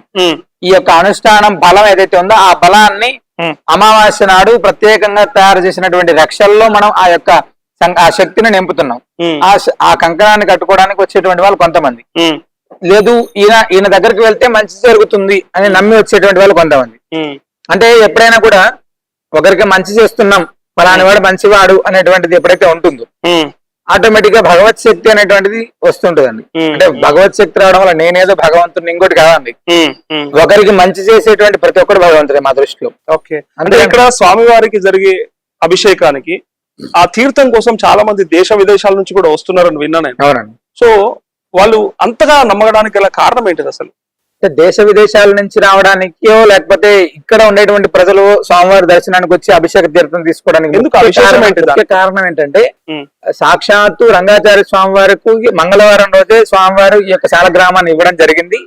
ఆ మంగళవారమే స్వామివారికి అంటే విశేషమైనటువంటి స్తోత్రాలతోటి విశేషమైనటువంటి వేదంలో ఉండేటువంటి సూక్తాలతోటి స్వామివారికి అభిషేకం జరుగుతుందండి. ఆ అభిషేక జలం ఇక్కడ చాలా విశేషం. ఎందుకు విశేషం అంటే శాలగ్రామ తీర్థాన్ని సాధారణంగా తీసుకుంటేనే శరీరంలో ఉండేటువంటి ఈతి బాధలు పోతాయని మనకు శాస్త్రం. అలాంటి భగవత్ అనుగ్రహంతో వచ్చినటువంటి శాలగ్రామాన్ని అభిషేకించి ఆ తీర్థాన్ని ప్రోక్షణ చేస్తే నెగిటివ్ అనేటువంటిది 100% పోతుంది. నీవు ఒక అద్భుతమైనటువంటి స్థితికి తీసుకెళ్ళడానికి అది ఉపయోగపడుతుంది ఖచ్చితంగా. అందుకోసమని ఇక్కడికి ఆది వ్యాధుల ప్రభావం ఉండేటువంటి వాళ్ళు కానీ ఇలాంటి వాళ్ళు చాలా మంది స్వామివారి తీర్థం తీసుకుని వెళ్ళేటువంటి వాళ్ళు చాలా మంది ఉన్నారు. కానీ దూరం నుంచి వస్తారు కదా, ఇప్పుడు ముడుపులు కట్టడానికో లేకపోతే ఇక్కడ అభిషేక తీర్థం కోసమో లేదంటే మీతో జ్యోతిషం చెప్పించుకోవడానికి వస్తారు కదా, వాళ్ళకి మరి ఇక్కడ ఎట్లా ఉంటారు? అసలు వసతి ఉంటుందా? భద్రాచలం చుట్టుపక్కల పూర్తి కొన్ని వేలాది రూమ్స్ ఉంటాయండి, ఇబ్బంది ఏం లేదు. వచ్చేటువంటి వాళ్ళు ఉంది. కొంతమంది స్వామివారి సన్నిధిలో పడుకోవడానికి ఇక్కడికి వచ్చి పడుకునేటువంటి వాళ్ళు చాలా మంది. మీకు 3 రోజుల క్రితమే ఒక మాజీ ఎమ్మెల్యే రాత్రి ఇక్కడ నిద్ర చేసి వెళ్ళారు. అవునా? ఎందుకు చేశారు అంటే ఆయనకు హెల్త్ కి సంబంధించినటువంటి ఇష్యూ ఉంది, ఎవరో చెప్పారు ఇక్కడికి వెళ్ళమని. వచ్చారు, దర్శనం చేసుకున్నారు, ఒక రాత్రి ఇక్కడ ఉన్నారు. వర్షం బాగా పడుతుంది అయినా కూడా మేము పడుకుంటాం స్వామి అని పడుకొని వెళ్ళారు. అంటే ఏమవుతుందంటే భగవద్ అనుగ్రహం అనేటువంటిది కావాలి అనే సంకల్పం ఉంటే అన్ని దొరుకుతాయి. అవి ఉన్నాయి. అసలు మీ వెనకాల ఈ గోవులు గోపాలుడు ఏంటి అసలు సంబంధించి? ఇక్కడ గోవు గోవిందుడే ప్రత్యేకం సార్. అంటే శాలగ్రామం ఒకవైపు, గోమాత ఒకవైపు, ఈ రెండింటిని ఏకకాలంలో ప్రదక్షిణ చేయించాలనేటువంటిది మా సంకల్పం. ఆటోమేటిక్ గా వాడికి ఉండేటువంటి ఏ గ్రహ బాధలు ఉన్నా కూడా తొలగిపోతాయి. ఫస్ట్ గోమాతలకి ప్రదక్షిణ చేస్తేనే మనం ముక్కోటి దేవతలకు చేసినటువంటి ఫలితం వస్తుందని చెప్తారు. సాక్షాత్తు అంటే భూమి ప్రదక్షిణాన్ని మధ్య అంటే భూమికి ప్రదక్షిణ చేసేటువంటి ఫలితం నారసింహ స్వామికి చేసిన ఫలితం వస్తుంది అని చెప్తారు నార్మల్ గా. అందుకోసమనే రెండింటికి ఏకకాలంలో ప్రదక్షిణ ఇక్కడ విశేషం. కానీ కొంతమంది రైతులకు కూడా ఇస్తుంటారని విన్నా నేను. అక్కడ ఒక గ్రామంలో దుమ్ముగూడెం, కొత్తగా దుమ్ముగూడెం అనే గ్రామంలో కొంతమందిని అడిగితే మాకు ఒక ఆవు ఇచ్చిండయ్యా, మేము అంటే పెంచుకోలేక ఇవాళ అమ్మేసినాము లేకపోతే వేరే వాళ్ళకి ఇచ్చేసినాము, మా ఊర్లో సగం మంది కంటే ఎక్కువ తీసుకున్నారు చాలా మంది అన్నారు. ఎన్ని ఇల్లులు ఉండే సగం ఇళ్ళ దాకా ఇచ్చారండి గొడ్లు. అందరికి గొడ్లు ఇచ్చారు. చాలా మంది మీరు పోలేక అమ్ముకున్నారు, కొంతమంది ఉంచుకున్నారు. అట్లా బతుకుతున్నాం బాబు. మాకు భర్త బియ్యం ఇచ్చారు. ఆయన తిని మర్చిపోవద్దు. వేలాది రూపాయలు పెడితే కూడా రావు అవునండి. కొనాలంటే. మన దగ్గర సుమారు ఒక 70-80 ఆవుల పైన ఉన్నాయండి. ఇక్కడ ఒక 20 ఆవులు ఉంటాయి నార్మల్ గా. ఎప్పుడు తర్వాత ఎక్కువ వచ్చినటువంటి ఎవరైనా ఇచ్చినటువంటి వాళ్ళవి లేకపోతే ఇట్లా ఏదైనా ఇబ్బందిగా ఉండేటప్పుడు వచ్చిన ఆవుల్ని రైతులు ఎవరైతే వ్యవసాయం చేసుకున్నటువంటి ఎద్దులు రైతులకు ఇవ్వడం, లేకపోతే ఆవుల్ని ఎవరైనా చాపుకుంటామంటే వాళ్ళకి ఇవ్వడం. మనం ఎక్కడైతే ఆలయాలు కట్టామో అక్కడ ఆలయాల్లో ఒక్కొక్క రైతుని పెట్టడం అనేటువంటిది ఉందండి. అంటే వాళ్ళందరూ కూడా గో సంరక్షణ చేస్తారు అని మాకు నమ్మకం అనిపించినప్పుడు ఇస్తున్నాం. అదే నేను ఒక రైతుతో కూడా మాట్లాడినా, ఇలా పంట పొలాల్లోకి వెళ్ళినా వాళ్ళు నాట్లేసుకుంటారు. ఆ రైతు ఏమన్నాడంటే, మా ఊర్లో లక్ష్మీ నరసింహస్వామి టెంపుల్ నిర్మించిండు, చాలా బ్రహ్మాండంగా ఇలా ధూపదీప నైవేద్యాలు నడుస్తా ఉన్నాయి. సో మా గ్రామంలో నిజంగా అందరం సంతోషంగా ఉన్నాం. ఇప్పుడు మా రైతులకు కూడా కొంత మట్టి ఇస్తా ఉంటారు, ఏంటి ఆ పూజకు సంబంధించి. అట్లే దాంతో పాటు మాకు గోవులను కూడా ఇచ్చిండని చెప్తారు కదా. అయ్యగారు మాకు పూర్తి సహకారం ఇచ్చాం. ఆయనకి మేము ఎల్లవేళగా రుణపడి ఉంటాం మా గ్రామం మొత్తం. ఎందుకంటే ఈ రోజులల్లా చాలా మంది మాకేమి ఇస్తావు, ఎట్లా ఇస్తావు, ఏదైనా కార్యక్రమం చెప్తే అంత ఇస్తారా ఇంత ఇస్తారా బేరం ఆడే రోజులలో కూడా అయ్యగారు ముందుకొచ్చి మా దగ్గర 1 రూపాయి కూడా తీసుకోకుండా పూర్తి సహకారాలు అందించి ఆలయానికి కట్టడానికి పూర్తి సహకారం అందించారు. అలాంటి అయ్యగారులు ఇంకో 10 మంది ఉంటే చాలా ఉపయోగాలు జరుగుతాయి గ్రామాలకి. ఊర్లు కూడా బాగుపడతాయని నేను అనుకుంటున్నాను. అయ్యగారు లాంటి వ్యక్తి ఇంకొక 10 మంది కూడా తయారై ఉంటే బాగుంటుందని మా కోరిక. కానీ ప్రతి విషయంలో కూడా అయ్యగారు మేము వెళ్ళి అలా ఫోన్ చేసినా గానీ అలా కనపడ్డా గానీ మంచిగా పలకరిస్తారు. ఎలా ఉన్నారు, బాగున్నారా, ఊరంతా బాగుందా, స్వామి ఎలా ఉన్నారని అడుగుతారు. ఏదైనా కావాలన్నా గానీ వెంటనే తీసుకెళ్ళండి అని చెప్తారు. అలాగనే ఇంతకుముందు మాకు పెద్ద గోదావరి వచ్చిందండి. ఇప్పుడు 2022లో అనుకుంటా, ఇది 24 కదా. అప్పుడు కూడా మాకు మా గ్రామానికి నూనె అని, ఉప్పు అని, పప్పు అని దగ్గరుండి చాలా మందికి అందించారు.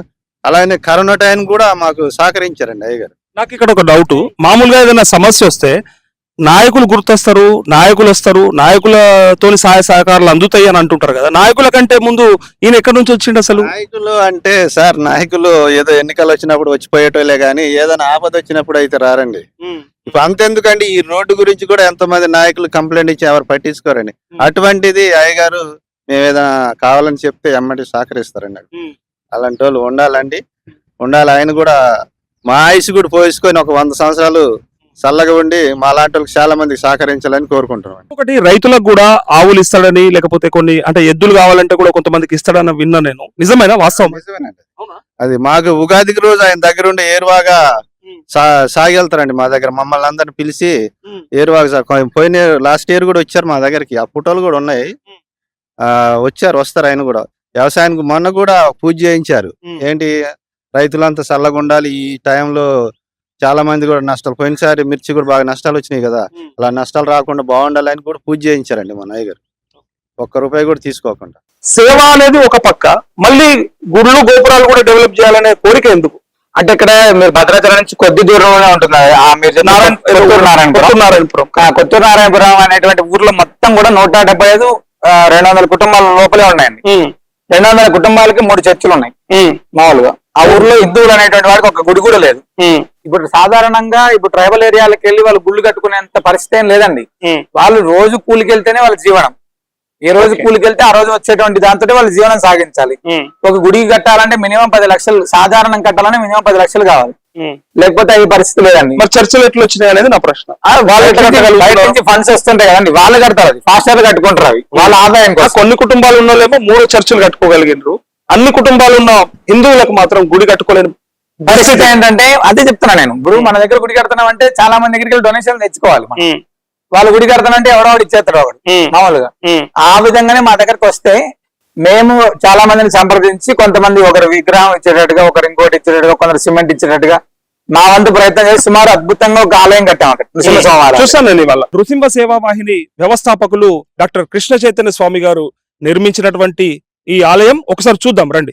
నిర్మించడమే కాదు, ధూపదీప నైవేద్యాలతో సహా ఈ ఆలయాన్ని పూర్తిగా తనే మెయింటైన్ చేయడం కావచ్చు. అట్లే అర్చకత్వం, ఇక్కడ గిరిజనులకు కూడా అర్చకత్వం రావాలి, వాళ్ళకు కూడా మంత్రం ఉండాలి, పఠించాలని చెప్పేసి ఆనాడు రామానుజాచార్యుల వారు ఎట్లయితే ఆ సిద్ధాంతాన్ని బడుగులకు బలహీన వర్గాలకు కూడా దేవుణ్ణి చేరవేర్చిండో, దగ్గరికి చేసిండో, సో ఇవాళ డాక్టర్ కృష్ణ చైతన్య స్వామి కూడా అదే ప్రయత్నంలో ఉన్నాడు.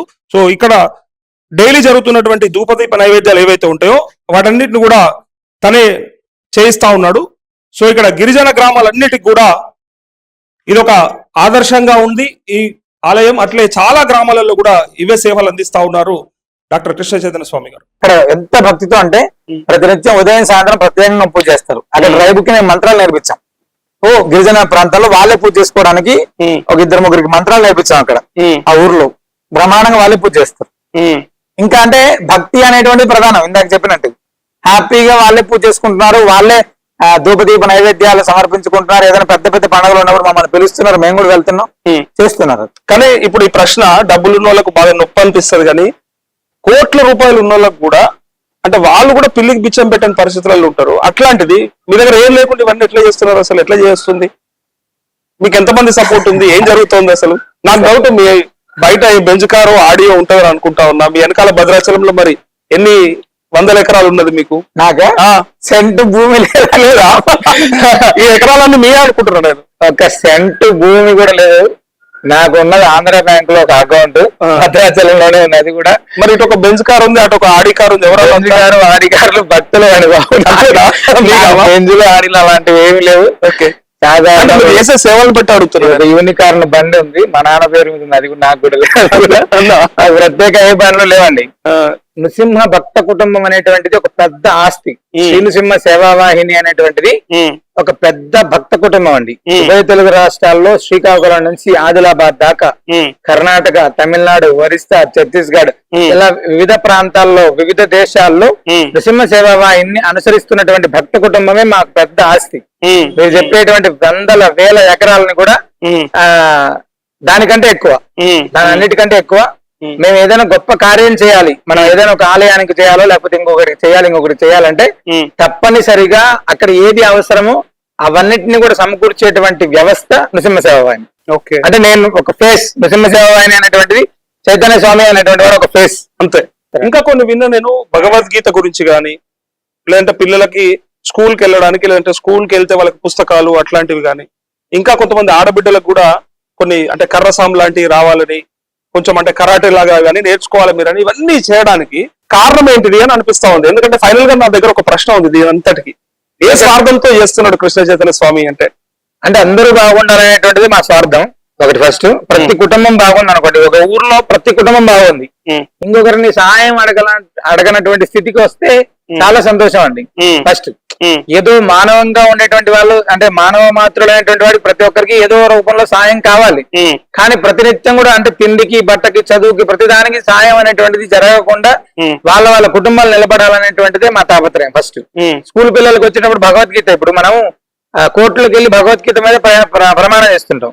అసలు కోర్టు దాకా వెళ్ళకోకుండా తీసుకొని భగవద్గీత అనేటువంటి చిన్నప్పుడే చదువుకొని ఉంటే వాడు కోర్టు దాకా వెళ్ళాడు అసలు. ఫస్ట్ ఒకటి, ఆడపిల్లలకు రక్షణ అనేటువంటి విషయం మనం ప్రస్తుతం చూస్తున్నాం. అసలు ఎంత దారుణమైనటువంటి స్థితిలో ఉన్నామంటే వాళ్ళందరికీ, పిల్లలకి, చిన్న పిల్లల దగ్గర నుంచి పెద్ద పిల్లల దాకా ఏం జరుగుతుందో కూడా తెలియనటువంటి స్థితి. మానవ మృగాలు ఎంత దారుణమైనటువంటి స్థితిలోకి వెళ్తున్నాయంటే, ఈ మధ్య 2 రోజుల క్రితమే మీరు కుక్కునూరు అని ఇక్కడ ఒక ఊరు ఉంది, ఆ కుక్కునూరు పక్కన 7 సంవత్సరాల పాపని మానభంగం చేశారని వచ్చింది.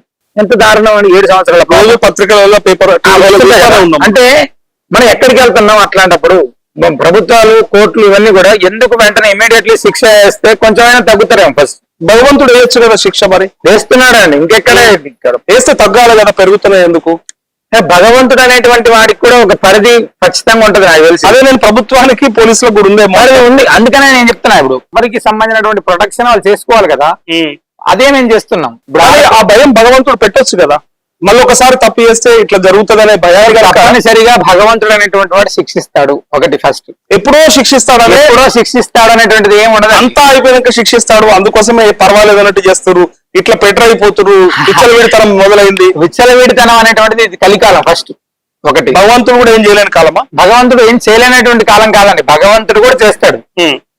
దేనికైనా ఒక మీరు చెప్పినట్టు సమయం అనేటువంటిది కావాలి, సమయం అనేటువంటిది ఖచ్చితంగా ఉంటది. భగవంతుడు మనల్ని పరీక్ష పెట్టడం లేకపోతే ఇంకోటి అనేది మనకి ఇచ్చినటువంటి అన్ని పరిధులు మనకు ఉన్నాయండి. ఇప్పుడు భగవంతుడు అనేటువంటి వాడు ఈ ప్రాంతంలో ఈ పని చేసుకుంటే మనకు 4 రూపాయలు డబ్బులు వస్తాయని మనకు తెలిసింది అనుకోండి, వెళ్ళి పని చేయాల్సినటువంటి వాళ్ళు మనమే ఫస్ట్. భగవంతుడు వచ్చేసాడు అక్కడ. అలా ఇది కూడా భగవత్ సంకల్పం. గురుగారు, ఇంకొక మాట విన్నాను నేను ఇక్కడ, ప్రతి గరుడ పంచమి నాడు మీరు సంతానం కోసం ప్రసాదం ఇస్తారని విన్నాను. సో నిజంగా ప్రసాదం తింటే కలుగుతారా? డాక్టర్ల దగ్గరకు పోవాల్సిన పని లేదా? సంతానానికి సంబంధించినటువంటిది సాధారణంగా గరుడ పంచమి నాడు గరుత్మంతుడి ఆరాధన జరిగితే మనకు జాతకంలో ఉండేటువంటి సర్పదోషాలు కావచ్చు, పితృదోషాలు కావచ్చు, ఇలాంటివన్నీ కూడా తొలగిపోతాయని మనకు శాస్త్రం ఉంది. సంతానం అవ్వకపోవడానికి 2-3 కారణాలు ఉంటాయి. ఒకటి మన ఆరోగ్యం, 2 మన గ్రహ ప్రభావాలు, 3 అక్కడ ఉండేటువంటి ఆర్థికంగా మనకు ఉండేటువంటి దాంట్లో ఉండేటువంటి వ్యవస్థలు. ఈ పితృదోషాల ప్రభావం అనేటువంటిది ఎప్పుడైతే మానవుడికి ఉంటుందో సంతానం నిలబడకపోవడానికి ఒక కారణం ఉంటుంది. ఫస్ట్ గ్రహ ప్రభావాలు అంటే మన జాతకంలో సంతాన స్థానం అని ప్రత్యేకంగా ఒకటి ఉంటుందండి. ఆ సంతాన స్థానానికి సంబంధించినగా రావుకేతువుల యొక్క ప్రభావం ఉంటే చాలా మందికి గర్భం నిలబడకపోవడానికి కారణాలు ఉంటాయి. ఫస్ట్ అలాగా ఈ యొక్క గరుడ పంచమి అనేటువంటిది శ్రావణ మాసంలో శుద్ధ పంచమి. ఈ సంవత్సరం ఆగస్టు 9వ తారీఖు వస్తుంది. ఆగస్టు 9వ తారీఖు మనం చేసేది ఏంటంటే ఈ యొక్క గ్రహ ప్రభావం తగ్గడం కోసం ప్రత్యేకంగా ఇక్కడ ఫస్ట్ స్వామివారికి హోమం జరుగుతుంది. స్వామివారి సన్నిధిలో విశేషమైనటువంటి అభిషేకం ఉంటుంది. కల్పవృక్ష నరసింహ స్వామివారి సన్నిధిలో ప్రత్యేకంగా అభిషేకం ఉంటుంది, ప్రత్యేకంగా హోమం ఉంటుంది. అయిన తర్వాత గరుత్మంతుడికి విశేషంగా ఆరాధన చేసినటువంటి ప్రసాదం క్షీరాన్నం ప్రసాదాన్ని అందరికి భక్తులకు ఇవ్వడం జరుగుతుంది. అంటే మీరు అన్నారు కదా ఇక్కడ ప్రసాదం తీసుకుంటే వెళ్ళనవసరం లేదా, సరే వెళ్ళినటువంటి వాళ్ళకి ఎంతమందికి అవ్వకపోవడం అనేటువంటిది ఉంటుందో అనేటువంటిది నేను మీ అడిగిన వాళ్ళకి చెప్తున్నది. ఇక్కడికి వచ్చినటువంటి వాళ్ళకి ఈ యొక్క ప్రభావాలు తగ్గిన తర్వాత ఖచ్చితంగా అవుతుంది. మీరు డాక్టర్ దగ్గరికి వెళ్ళినా, ఇంకొకరి దగ్గరికి వెళ్ళినా, దగ్గరికి వెళ్ళినా ఆయన చేసేటువంటిది ఏదైనా కూడా ఏం చేసినా మిగతాది భగవంతుడు దయ అని చెప్తారు ఖచ్చితంగా.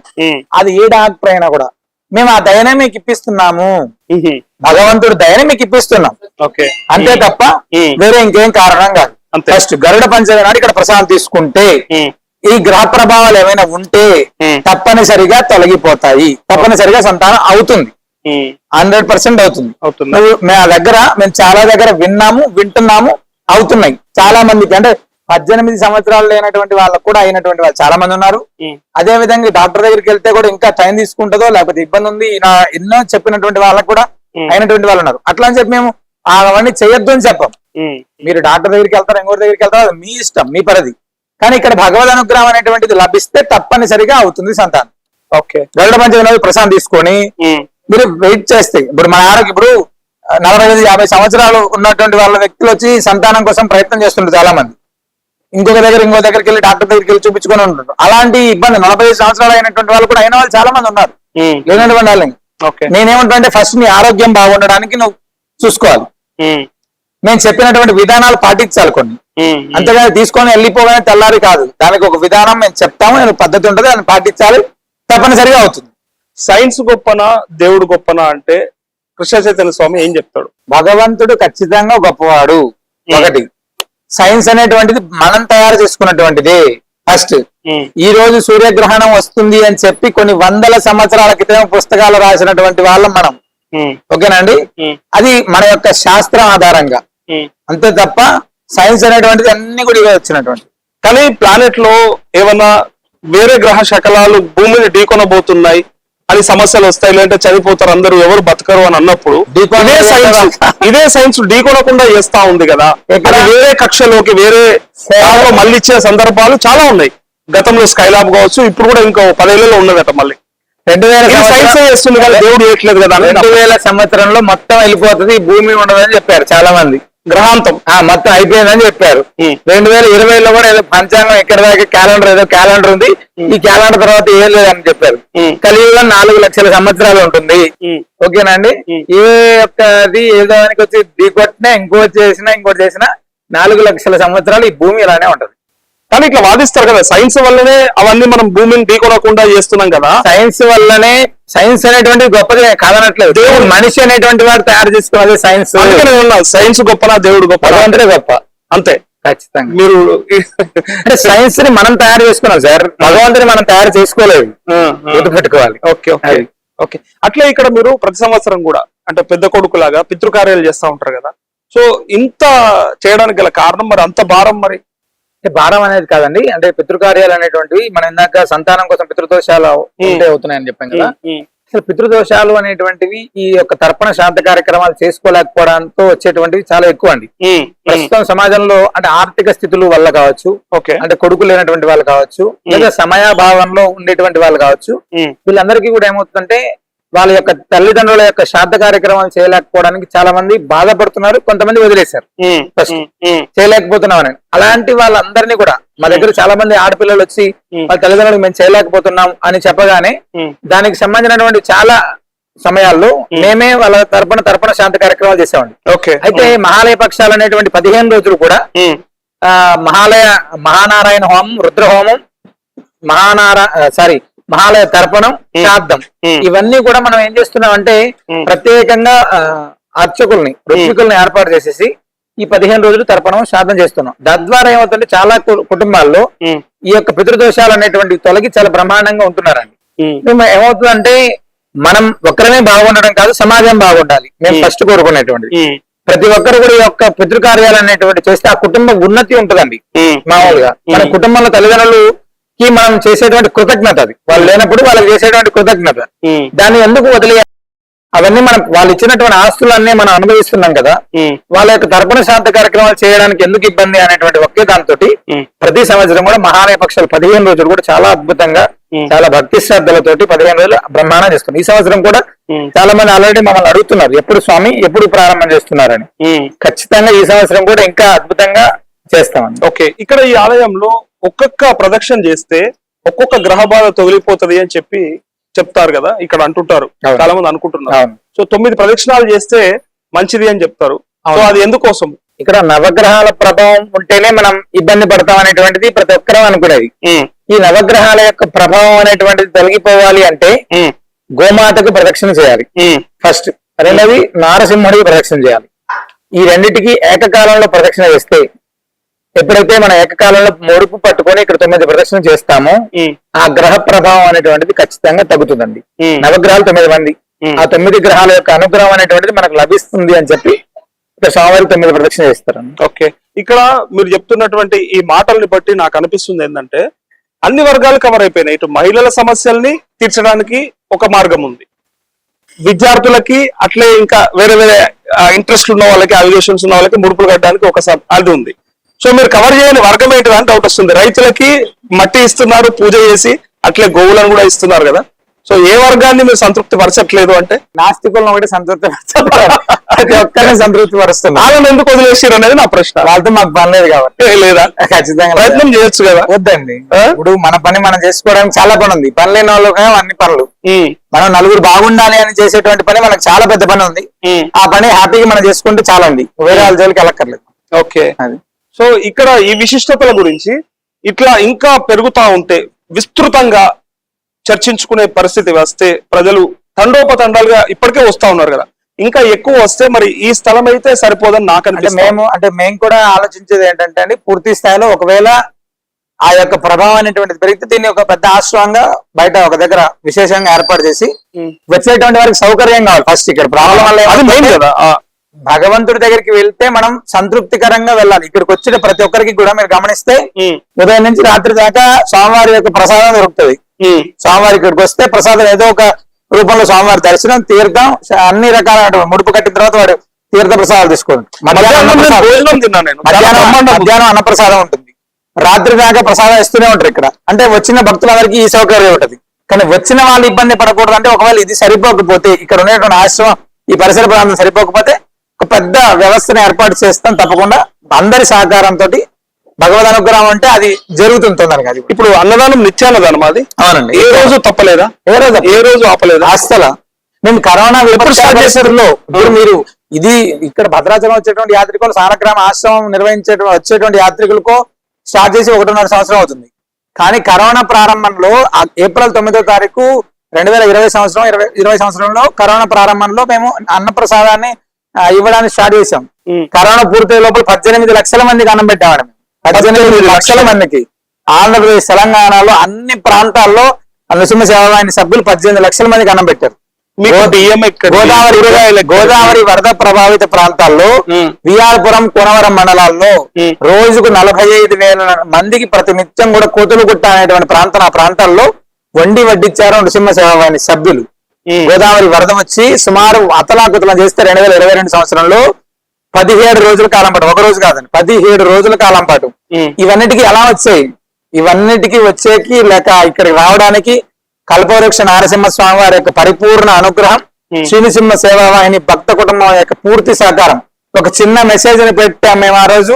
వేలాది ప్రాంతాల నుంచి ఎక్కడెక్కడి నుంచి వస్తున్నాయో బియ్యం, ఎక్కడ కందిపప్పు, ఎక్కడ కూరగాయలు, ఎవరు ఇస్తున్నారో, ఎవరు వస్తున్నారో, ఇలాగా అన్ని వందల మంది ఇక్కడికి వచ్చి స్వామివారికి స్వచ్ఛందంగా సేవ చేశారు.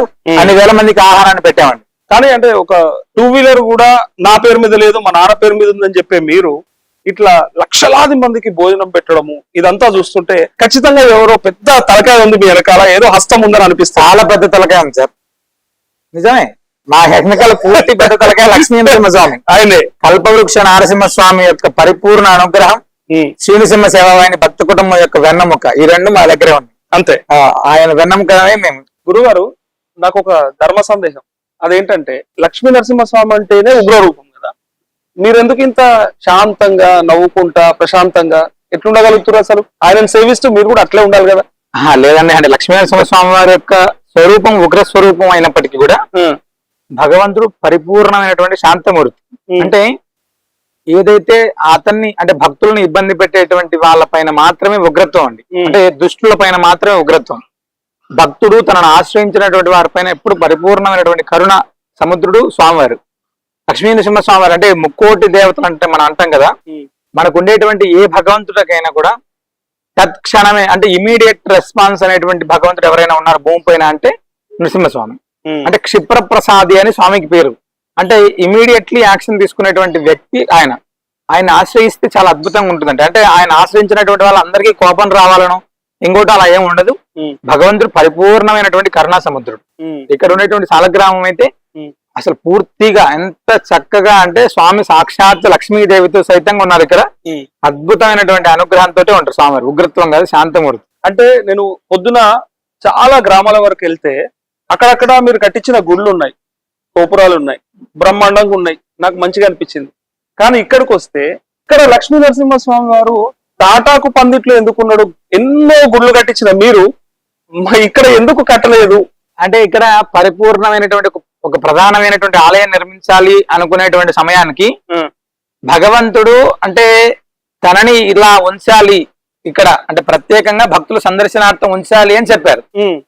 ఉంచాలి అనేటువంటి సమయంలో చాలా ప్రాంతాల్లో చూసాం ఎక్కడ కట్టాలి ఎక్కడ పెట్టాలి. భగవంతుడు పూర్తిగా ఇలా పర్ణశాల లాగానే ఉండాలి భగవంతుడు అని చెప్పారు. అంటే గోవు గోవిందుడు ఒకే దగ్గర ఉండాలంటే ఇలా ఉంటే మాత్రమే సాధ్యపడుతుంది అంతే తొందరగా. అందుకనే స్వామివారిని ఇలానే ఉంచాం. స్వామికి ఇది చాలా చక్కగా చల్లగా ఉన్నాడు భగవంతుడు. చల్లగా ఉన్నాడు, చాలా చల్లగా ఉన్నాడు, చాలా ఇష్టంగా. అంటే చూసేటువంటి వాళ్ళు కూడా అంటే పరిపూర్ణంగా పూర్తి స్థాయిలో గ్రామీణ వాతావరణం లాగా ఉంటుంది, బ్రహ్మాండంగా ఉంటుంది. అంటే స్వామి అనుగ్రహంతో ఒకవేళ మనం పూర్తి స్థాయి నిర్మాణం చేసినప్పటికీ కూడా ఇలాంటి వాతావరణంలోనే ఉంచుతాం స్వామిని. అంతేనా, లేకపోతే ఇట్లానే ఉంటాడా? అంటే ఎంత పెద్దగా డెవలప్ చేసినా అప్పుడు కూడా ఇట్లా చల్లగా ఉంచడానికి అదే చెప్తున్నా నేను. ఎలా తయారు చేసినా కూడా స్వామిని ఇలానే చేస్తా ఉంటున్నాను. ఇలానే ఉంచుతాం కూడా. ఇలానే ఉంచుతారా? ఒక్కసారి అంటే ఇక్కడ విగ్రహాల గురించి కానీ లేకపోతే ఇక్కడ మీరు చేసే పూజా కార్యక్రమాల గురించి ఒకసారి చెప్పరా? తప్పకుండా అండి. 750 సంవత్సరాల క్రితం సాక్షాత్ లక్ష్మీ నరసింహస్వామి వారు ఇచ్చినటువంటి సాలగ్రామం అదే అండి. ఇది మధ్యలో స్వామివారి యొక్క సింహం ముఖంలో సాలగ్రామం ఉంది కదా వెండి రూపంలో, ఆ రూపంలో ఉండేటువంటి సాలగ్రామమే కల్పవృక్ష నారసింహస్వామి వారు. కల్పవృక్ష నారసింహస్వామి అనేటువంటిది అంటే సాధారణంగా సాలగ్రామాల్లో నారసింహ సాలగ్రామాలు ఉంటాయి. ఇక్కడ ఉండేటువంటి సాలగ్రామంలో కల్పవృక్షము ఉన్నది, సుదర్శనుడు ఉన్నారు, నారసింహం ఉన్నారు, గోవు యొక్క పాద ముద్ర కూడా ఈ యొక్క సాలగ్రామంలో ఉందండి. అందుకనే కల్పవృక్షము కామధేను రెండు ఒక దగ్గరే ఉన్నాయి. మీరు అక్కడ గోమాతలు ప్రత్యక్షంగా సాలగ్రామంలో కూడా గోవు యొక్క పాదముద్ర ఉంది. అంత విశేషమైనటువంటి సాలగ్రామం అది. అదేవిధంగా వాటి పక్కన శ్రీకృష్ణ పరమాత్ముడు ఉన్నారు చాలా చిన్నగా, మీరు పక్కన గమనిస్తే. ఈ యొక్క సాలగ్రామం కంటే పూర్వమే రంగాచార్య స్వామి వారి దగ్గర ఉండేటువంటి కృష్ణుడు ఆయన. ఈయన కంటే ముందు ఇంకా ఆయన. ఆ. అంటే ఎప్పటి నుంచి వస్తున్నారో మాకు కూడా తెలియదు. ఉమ్. ఆ పరంపరలో ఆరాధన. ఉమ్. పైన ఉన్నటువంటి ఉత్సవమూర్తులు అంటే అమృతవల్లి సమేత నరసింహస్వామి, ఉమ్. అమృతవల్లి అమ్మవారు అనేటువంటిది చాలా విశేషం.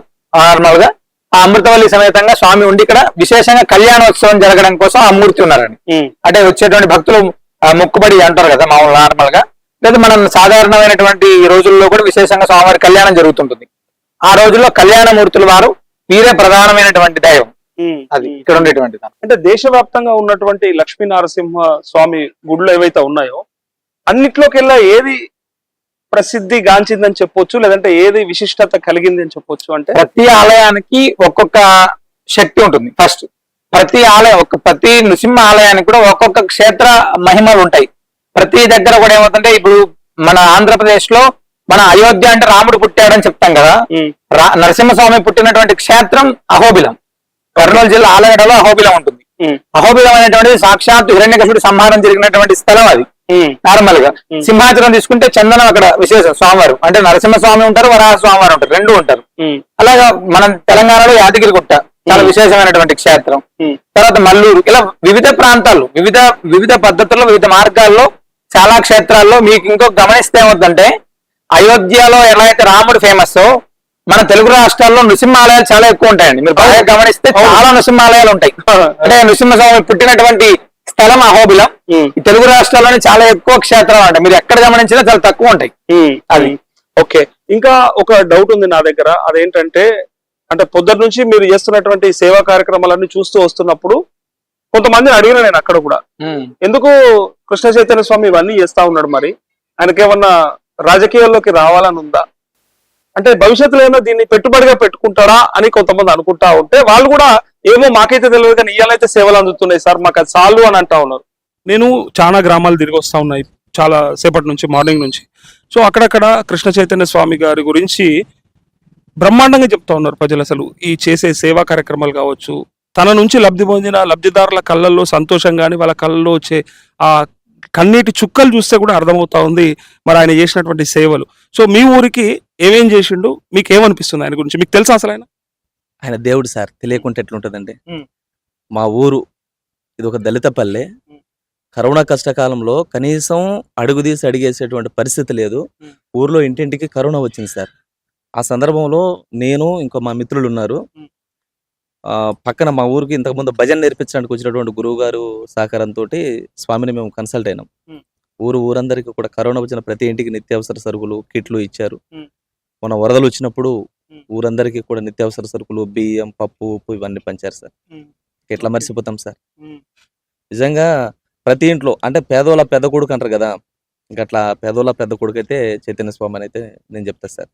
ఎందుకంటే మీ ఊర్లో మీ గ్రామంలో ఒక ఇద్దరు అవ్వలతో మాట్లాడిన ఇప్పటిదాకా, వాళ్ళ పరిస్థితి చూస్తే నాకే దుఃఖం వచ్చింది.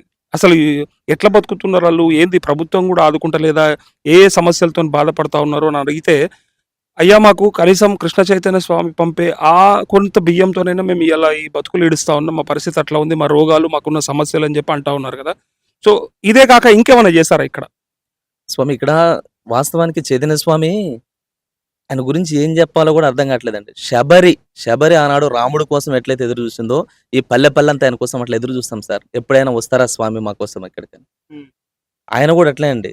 పాప మా కోసం నా బిడ్డలు ఎదురు చూస్తారనుకున్న కన్న తండ్రికి ఎట్లయితే బిడ్డల మీద ప్రేమ ఉంటుందో, కన్న తల్లి ఎట్లయితే వీళ్ళు తిన్నారో లేదో అట్లా ఎంక్వైరీ చేసి మరి మన కడుపు చూసి అన్నం పెడతదో, చైతన్య స్వామి మాత్రం ఈ ఊళ్ళో ఎవరైనా కడుపు మాడుతున్నటువంటి వాళ్ళు ఉన్నారు అని కాకితో కబురు పంపినా ఆయన వచ్చి అయితే ఖచ్చితంగా సేవలు చేస్తారు సార్. ఇక్కడ మాకు చిన్న హనుమాన్ మందిరం ఉంది. స్వామివారే దానికి ధూపదీప నైవేద్యాలు ఇస్తుంటారు.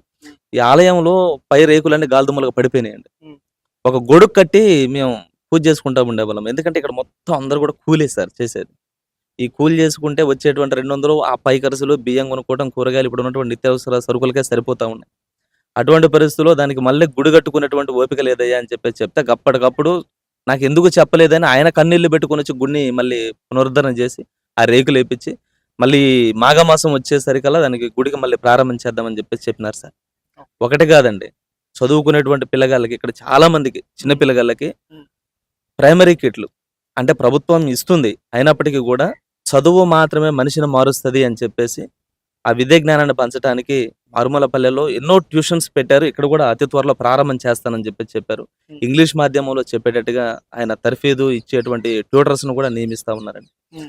అంటే విద్యా జ్ఞానాన్ని హరిజన గిరిజన బిడ్డలకి సంపూర్ణంగా అందించాలి అని వారు మా ఊళ్ళో కూడా ఈ మధ్య కాలంలో పిల్లలకి పలకలని, తర్వాత నోట్ బుక్స్ అని ఇవన్నీ ఇచ్చారు సార్. అయితే ఇక్కడ అంటే ఈ ప్రశ్న ఏంటంటే, సరే ఒక అవ్వకు ఒక తాతకు అది గుర్తించలేరేమో కానీ ఒక విద్యాధికుడిగా, ఒక యువకుడిగా మీరైతే గుర్తిస్తారు. ఈ కృష్ణ చైతన్య స్వామి వారు చేసే ఈ సేవా కార్యక్రమాల వెనుక ఏదైనా స్వార్థం ఉండొచ్చా? ఎలాంటి స్వార్థం? ఆయన ఏమైనా రాజకీయాల్లోకి రావాలనుకుంటున్నాడా, లేదంటే ఫేమ్ అవ్వాలని కోరుకుంటున్నాడా, లేదంటే నిజంగానే మనుషుల మీద ప్రేమనా ఇది? సార్, ఫేమ్ అవ్వాలంటే అక్కడే ఉండేసి డబ్బులకు అక్కడే ఖర్చు పెట్టాల. రాజకీయంలోకి రావాలంటే మాలాంటి పేదోన్ని పట్టుకుంటే ఏమీ రాదండి. ఎందుకంటే ఇటువంటి పేద గుడేలు అన్నింటిని బాగు చేయాల్సిన అవసరం ఆయనకి ఎందుకు సార్? వాస్తవానికి రాజకీయంలోకి రావాలంటే ఏం చేస్తాడంటే ఒక ఎమ్మెల్యేనో ఎంపీనో పట్టుకొని నాకు టికెట్ కావాలయ్యా, నేను ఇట్లా చేస్తా, అది చేస్తా, ఇది చేస్తానని చెప్పాలి కదా. కానీ పేదోడితో ప్రేమ ఏంటి? మేము ఒకటే చెప్తాం సార్, గుహుడు కృష్ణ పరమాత్మని నమ్మిపోతే అసలు ఆయనకి చేసిన మస్తు శపరచర్యాలు చేసినాడు కృష్ణుడు. ఇక్కడ కూడా ఆ గుహుడు ఇక్కడ రామచంద్రుణ్ణి వారధి దాటించడానికి గుహుడు ఏ విధంగా అనేది చేశాడో మా కష్టాల కడలో మమ్మల్ని దాటించడానికి కృష్ణ చైతన్య స్వామి అంత హెల్ప్ చేస్తుండు సార్. అంతేగాని ఎలాంటి స్వార్థం లేకుండా ఉన్నదని మీకు అనిపిస్తా ఉందా? నేను ఒకటే చెప్తా సార్, నిస్వార్థ సేవకుడు లోకంలో ఎవరైనా ఉన్నారు అంటే అది ఒక కృష్ణ చైతన్య స్వామినే. ఒక్క స్వార్థం అయితే ఉంది సార్. అదేంటో చెప్పనా సార్, ప్రతి పేద పిల్లగాడు చదువుకోవాలనేది ఒక స్వార్థం, ప్రతి ఒక్కడు విద్యార్థికుడు కావాలనేది ఒక స్వార్థం, ప్రతి పేద కుటుంబం 5 ఏళ్ళు కడుపులోకి పోవాలనేది ఒక స్వార్థం, ప్రతి కుటుంబం సుఖ సంతోషాలతో ఉండాలనేది ఒక స్వార్థం. ఇన్ని స్వార్థాలు ఉన్నటువంటి వ్యక్తి ఆయన మనిషి ఎట్లా అవుతాడు సార్? మహాత్ముడు అవుతాడు. సో మీకేంటా సార్? అంటే మీ ద్వారా సమాజానికో లేకపోతే మమ్మల్ని అనుసరిస్తున్నటువంటి వాళ్ళకు ఇంకొకరికి మేము చెప్పేది ఏంటంటే, కృష్ణ చైతన్య స్వామి అనేటువంటి వాడు ఎప్పటికీ ఇలానే ఉంటాడు. ఫస్ట్. రెండోది ఏంటంటే, రాజకీయాలు చేయాలంటే ఇన్ని సేవా కార్యక్రమాలు చేయాల్సినటువంటి అవసరం లేదు. రాజకీయాలు చేయాలనుకునే వాళ్ళందరూ ఇవే చేస్తున్నారు అనేది భావన. ఇప్పుడు ఎందుకు చేస్తారు? బయటకు అయితే ఖచ్చితంగా ధర్మ మార్గంలో ఉండి ఒక ధర్మాన్ని పట్టుకొని చేసేటువంటి రాజకీయ నాయకుడు ఎవరు ఉంటారండి? ఫస్ట్ సేవలు చేయాలంటే అంటే 2 చేసి 10 చెప్పుకోవచ్చు. మేము 10 చేసి 2 కూడా చెప్పట్లేదు. అంటే గుళ్ళు కట్టించి, గోపురాలు కట్టించి, పేదోళ్ళకి బియ్యం పంచి, లేకపోతే డబ్బులు పంచి, రకరకాల సేవా కార్యక్రమాలు చేసి భవిష్యత్తులో దాన్ని పెట్టుబడిగా పెట్టుకునే నాయకులు ఉన్నారు కదా. సో తనకి కూడా ఏదైనా స్వార్థం ఉందేమో అని నాకు వస్తున్నాను. నాకున్నటువంటి స్వార్థం ఒక్కటే స్వార్థం అండి. ఈ యొక్క సనాతన ధర్మం అనేటువంటిది ఎప్పుడు ఇలానే ఉండాలి, చాలా అద్భుతంగా ఉండాలి. ప్రతి కుటుంబానికి భగవద్ అనుగ్రహం అనేటువంటిది కలగాలి. ఈ యొక్క ధర్మం అనేటువంటిది ఎప్పుడు కూడా అంటే ఎలా ఉండాలంటే చాలా ఆహ్లాదకరంగా, చాలా అద్భుతంగా ప్రతి కుటుంబం కూడా ఈ యొక్క ధర్మాన్ని పాటించేటువంటి విధంగా ఉండాలి. శ్రీనృసింహ స్వామి వారి యొక్క పరిపూర్ణ అనుభవం ప్రతి గడపకు తగలాలి.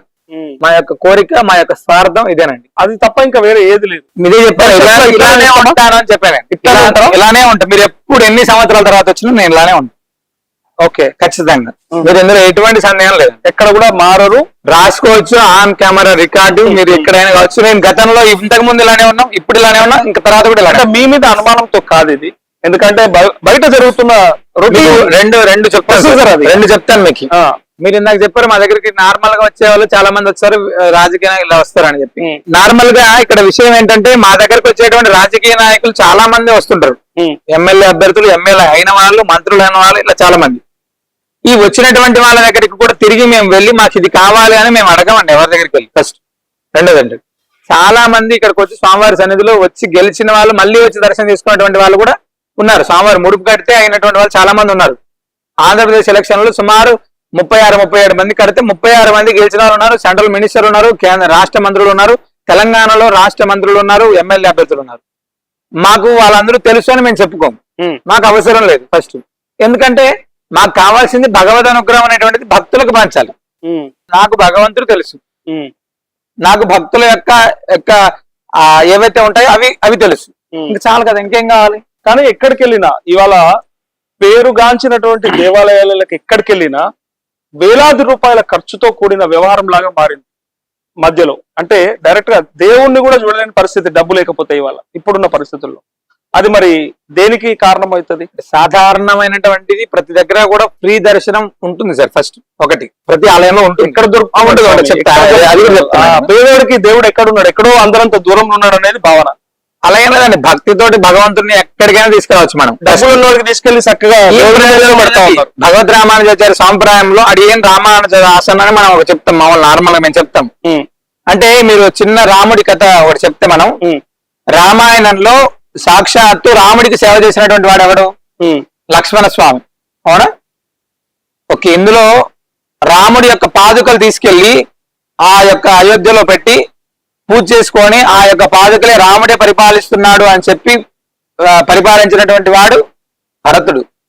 ఇందులో ఏది కూడా లేకోకుండా శత్రుఘ్నుడు అనేటువంటి వాడు భరతుడికి సేవ చేసుకుంటున్నాడు. అంటే రాముడి యొక్క సేవకుడికి సేవ చేస్తున్నాడు.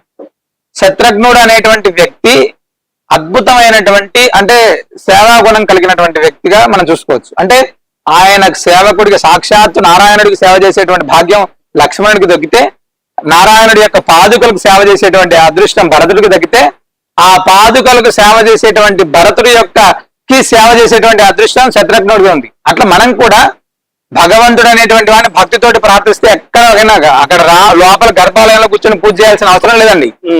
కోటీశ్వరుడైనా ఇంకొకరైనా ఇంకొకటి ఇందాకే చెప్పాను, ఎక్కడ ఉన్నా ఒక్క దగ్గరికి వెళ్తాం.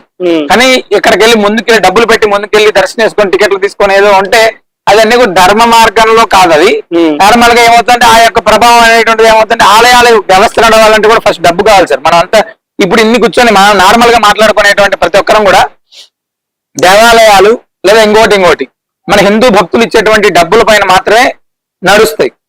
ఈ యొక్క డబ్బులు అనేటువంటి వాటివి లేకపోతే ఏ ఆలయంలో కూడా, ఇప్పుడు మన భద్రాచలం వచ్చాం, కొన్ని వందలాది మందికి ఆహారం అందించాలి, అన్నప్రసాదం.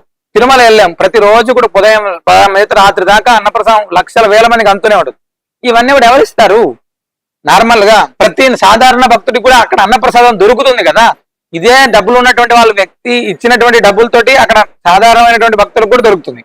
మనం ఒక రెండు ఆలోచించాలి. ఒకటి, వాళ్ళకి భగవంతుని దగ్గరికి ఎలా చేయాలి అనేటువంటిది ఆలోచించాలి, తప్పులేదు. కానీ వీళ్ళు అంటే అక్కడికి వెళ్తే డబ్బుల ద్వారా అవుతుంది అనేటువంటిది, అదే డబ్బులు లేకపోతే ఈ ఆలయాలు ఎన్నో మూతపడేటువంటి పరిస్థితులు కూడా ఉన్నాయండి.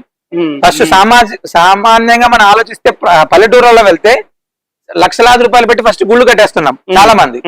కట్టిన తర్వాత నెల నెల అర్చకుడికో లేకపోతే అక్కడ మెయింటెనెన్స్ ఉండేటువంటి పరిస్థితి లేదండి, ఎందుకంటే డబ్బు లేక.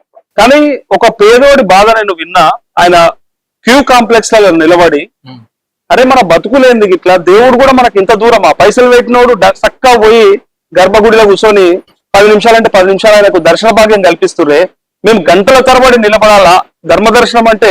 మేము ఇంత దూరం ఆ దేవుళ్ళకి, పైసలు లేకపోతే మేము ఇక్కడ కనీసం దేవుడు కూడా మమ్మల్ని కనికరించడా? భగవంతుడు అంత దగ్గరగా మన దగ్గర ఉన్నాడండి. ఫస్ట్ మీరు ఒక రెండే విషయాలు, ఒక క్షేత్రానికి వెళ్తే మనం ఎక్కడ అంతసేపు ఉన్నాం అనేటువంటిది ఒకటి ఆలోచించాలి. ఇప్పుడు తిరుమలకి వెళ్ళి మీరు చెప్పేటువంటి వివిఐపీలో ఇంకోరు కావచ్చు, వెళ్ళారు బయటకు వచ్చారు, అంతేనా మీరు అనేది? ఇదే సాధారణ భక్తుడు మీరు చెప్పే కంపార్ట్మెంట్లలో ఉండడమో లేకపోతే క్యూ లైన్లలో ఉండడం, ఉన్నంతసేపు గోవింద నామస్మరణ చేస్తూనే ఉంటాడు, అవునా? ఓకే, గోవింద నామస్మరణ చేస్తూనే ఉంటాడు. స్వామివారి ప్రసాదాన్ని పంపించిన ప్రసాదాన్ని స్వామివారి ప్రసాదం తీసుకుంటాడు. కానీ బాగా స్వామివారి సన్నిధిలో కూడా ఉంటాడు వాడు. అంటే ఇంత అదృష్టం అనేటువంటిది వాడికే దక్కింది అంట నేను. ఇదే డబ్బులు ఉన్నాడు వెళ్ళి ఆ కంపార్ట్మెంట్ లో పడుకోవట్లేదు, ఇదే డబ్బులు ఉన్నాడు వెళ్ళి ఆ గోవిందనామ స్మరణ చేయలేకపోతున్నాడు. ఆ స్వామి సన్నిధిలో అంతమంది, ఇప్పుడు పరమాచార్య స్వామివారు అనేటువంటి వ్యక్తి ఎంత కంచిలో భోజనం పెడుతున్నాడు వేలాది మందికి. ఒక భక్తులు వచ్చి, యావండి మీరు నిత్యాన్నదానం పెట్టమని చెప్పారు, వేలాది మంది భోజనం చేస్తూనే ఉన్నారు, రోజుకి భగవంతుడు అనేటువంటి వాడు వచ్చింటాడా అని ఒక క్వశ్చన్ వేసాడంట. అరే నాయన, మనం అందరం పెడుతూ పోతుంటే భగవంతుడు ఏదో ఒక రూపంలో ఆకలి అయ్యేటువంటి వాడు వచ్చి భోజనం చేసి వెళ్తాడయా, ఇంతకానికి మనం పెట్టాలి అని. అట్లా ఇంత మందిలో ఎవడో భగవంతుడు ఏదో ఒక రూపంలో మనకి స్పర్శ తగులుతుందంట, అప్పుడు మన దరిద్రం పోతుంది. ఓకే, మీరు ఈ కోణం చెప్పారు కానీ ఇంకో కోణంలో బాధపడుతుంటారు.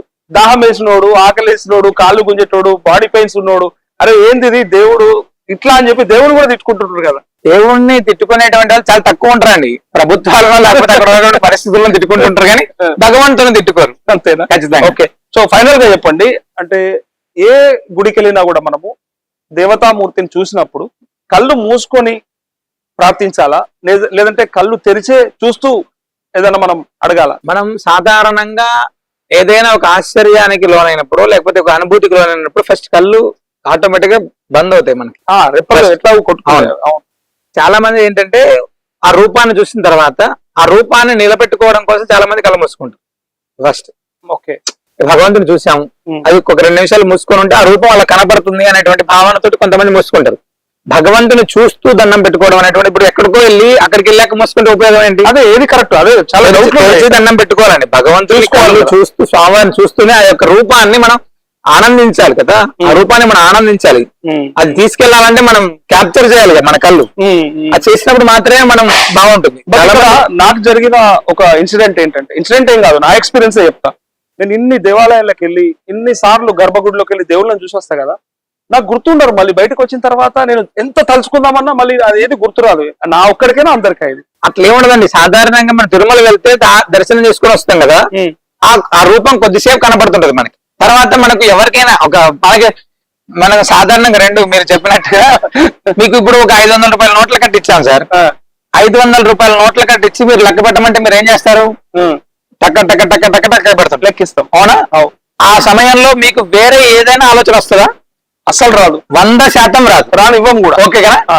అదే 5 నిమిషాలు భగవంతుని ప్రార్థన చేయరా బాబు ఎదురు కూర్చొని అని చెప్తే మన మెదడు ఎన్నిసార్లు ఎక్కడ తిరుగుతుంది? ఎటో పోయేస్తాం కదా.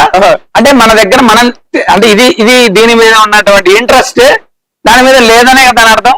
ఇది లెక్క పెట్టేవాడు ఎవడైనా సరే గమనించుకోవచ్చు. ఎన్నిసార్లు లెక్క పెట్టినా కరెక్ట్ గా శ్రద్ధగా లెక్క పెడుతుంటాం. 1 2 3 4.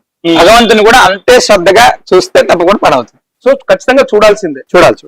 ఓకే, యాక్చువల్ గా ఈ ప్రశ్న అడగొచ్చు అడగరాదో కూడా నాకు తెలియదు. బట్ దీనివల్ల కొంతమంది, అంటే నేను పత్రికలో చదివిన వ్యాసాలను బట్టి అడుగుతా ఉన్నా, కొంతమంది అమ్మవార్లని అంటే దేవతామూర్తులను చూసినప్పుడు వాళ్ళకి అమ్మవారిని చూస్తున్నట్టు ఫీలింగ్ కాకుండా ఇంకొక రకమైన ఆలోచనలు వస్తున్నాయని చెప్పి కొంతమంది ప్రశ్నించినప్పుడు ఆ ప్రశ్నలు కొన్ని సైకాలజిస్టులను అడుగుతుంటే నేను చూసిన, నాకు అది వేరే రకంగా కనపడుతున్నారు, వేరే రకంగా అనిపిస్తా ఉంది అని. అది నిజంగా అది దౌర్భాగ్యమా, దురదృష్టమా, ఆయనకి ఉన్న మానసిక వైకల్యమా, నిజంగా సహజమైన చర్యనా? 100కు 100% మానసికమైనటువంటి వైకల్యం, వాడి దౌర్భాగ్యం ఫస్ట్.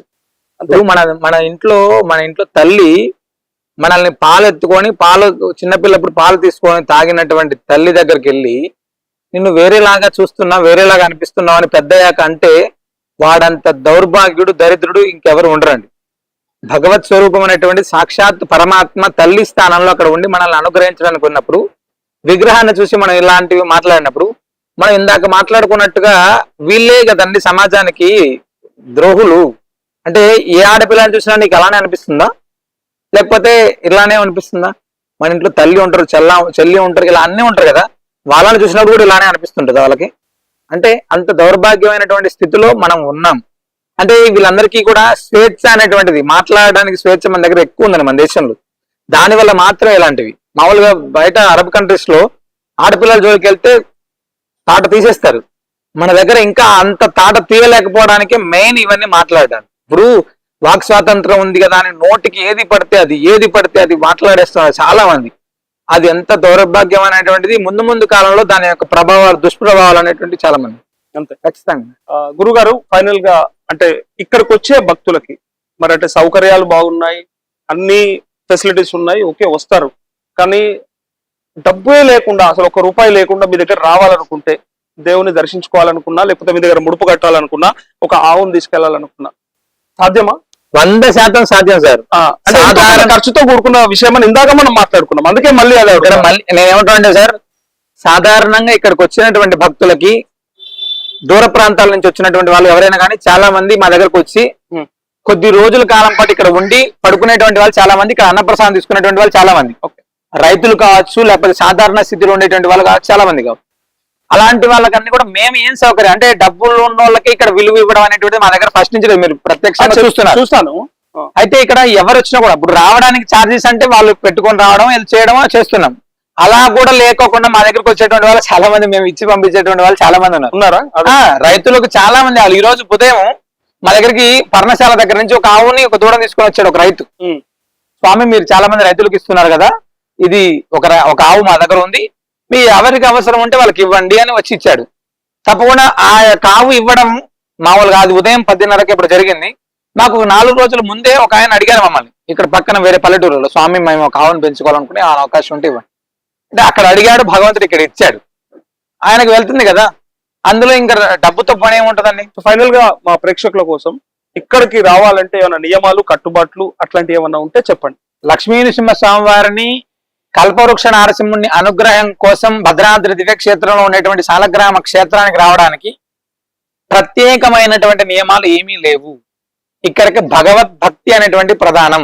నీ దగ్గర భక్తి ఉందా, స్వామివారి యొక్క పరిపూర్ణమైనటువంటి విశ్వాసం నువ్వు కావాలి అనుకొని ఇక్కడ ప్రార్థన చేయడానికి నీ దగ్గర భక్తి ఉంటే ఇక్కడికి వచ్చి స్వామిని దర్శించి ముడుపు కట్టి 9 ప్రదక్షిణలు చేస్తే అద్భుతమైనటువంటి ఫలితాలని మనం పొందొచ్చు. ఈ యొక్క ముడుపు కట్టడానికి కూడా చాలా మంది అనుకుంటుంటారు ఉపవాసాలు ఉండాలా, ఇంకోటి ఉండాలా, అంటే ఉదయం 7 గంటల నుంచి రాత్రి 8 గంటల దాకా ఈ ఆలయం తెరిచే ఉంటుంది. మనం ఎప్పుడైనా కూడా స్వామివారి సన్నిధిని దర్శించుకొని కొంచెం అంటే స్నానం చేసి వచ్చి స్వామివారికి ముడుపు కట్టడం తప్ప ప్రత్యేకమైనటువంటి నియమాలు ఏమీ లేవు. ఇక్కడ ఏది ఉన్నా భగవద్భక్తి అనేటువంటిది ప్రధానం. ఈ యొక్క భక్తిని మాత్రమే మీ అంట తీసుకొని రండి, స్వామి అనుగ్రహాన్ని తీసుకొని వెళ్ళండి. థ్యాంక్ యూ స్వామి గారు. Thank you. ఇది ప్రత్యేక ఇంటర్వ్యూ డాక్టర్ కృష్ణ చైతన్య స్వామి గారితో. యాక్చువల్ గా భద్రాచలం అని చెప్పగానే భద్రాచలంలో రాములవారే కదా ఫేమస్, రాములవారి తర్వాత గోదావరి నదే కదా ఫేమస్ అని అనుకున్నా గానీ చాలా మంది ఇక్కడికి వచ్చిన తర్వాత రాములవారి గురించి మాట్లాడుకుంటున్నట్టే ఇంకొక వ్యక్తి గురించి మాట్లాడుకుంటా ఉన్నారు. ఆ వ్యక్తి ఎవరు, అసలు అక్కడ ఏం జరుగుతుందని చెప్పి తెలుసుకోవడానికి నేను ఇలా పొద్దున నారసింహ సాలగ్రామం అని చెప్పి ఒక గుడి ఉంది, ఆలయం ఉంది ఇక్కడే రాములవారి పక్కనే. సో ఇంత పక్కనే ఉన్నటువంటి ఈ గుడికి ఇట్లా వచ్చి చూడంగానే విపరీతమైన జనాలు. మరి ఇంతమంది ఎందుకు వస్తా ఉన్నారు, ఏంటి, ఇక్కడ ఏమైనా కారణం ఉందా, ఇక్కడ ఏమైనా స్థల విశేషం ఉందా, స్థల పురాణం ఉందా అని తెలుసుకోవడానికి నేను ప్రయత్నం చేస్తే ఇక్కడ అన్ని ముడుపులు కట్టేటోళ్ళు ముడుపులు కడతా ఉన్నారు, గోవుల్ని తీసుకెళ్లేటోళ్ళు గోవుల్ని తీసుకెళ్తా ఉన్నారు, రకరకాల సేవా కార్యక్రమాలు నడుస్తా ఉన్నాయి, బయట అన్నదానం కూడా చేస్తా ఉన్నారు. సో నిత్య అన్నదానం జరుగుతా ఉంది. ఇంత సాధ్యం ఎట్లా అవుతుంది, మరి దీని వెనక ఎవరున్నారు ఏంటి అని చెప్పి తెలుసుకోవడానికి ప్రయత్నం చేస్తే డాక్టర్ కృష్ణ చైతన్య స్వామి తను ప్రముఖ ఆస్ట్రాలజర్ అట. అట్లే దాంతో పాటు 750 సంవత్సరాల నుంచి పూజలు చేస్తున్నటువంటి వాళ్ళ ఏదైతే సాలగ్రామం ఉందో నారసింహ సాలగ్రామం, సో దాన్ని భక్తులకు అందుబాటులోకి తీసుకొచ్చి ఇక్కడ ప్రతి ఒక్కరికి కూడా మంచిగా జరగాలి, బాగుండాలి. అప్పుడు రామానుజాచార్యుల సిద్ధాంతం ఏదైతే ఉందో అదే సిద్ధాంతాన్ని మానవ సేవ తప్ప ఇంకేది కాదని చెప్పి డిసైడ్ అయిపోయి ఇవాళ ఈ చుట్టుపక్కల ఉన్నటువంటి కొన్ని వందలాది గ్రామాలకు కరోనా వస్తే కరోనా సమయంలో, మొన్న వరదలు వస్తే ఆ ముంపు గ్రామాలన్నిటికి కూడా నిత్యావసర వస్తువులు, నిత్యావసర సరుకులు, అట్లే డబ్బులు.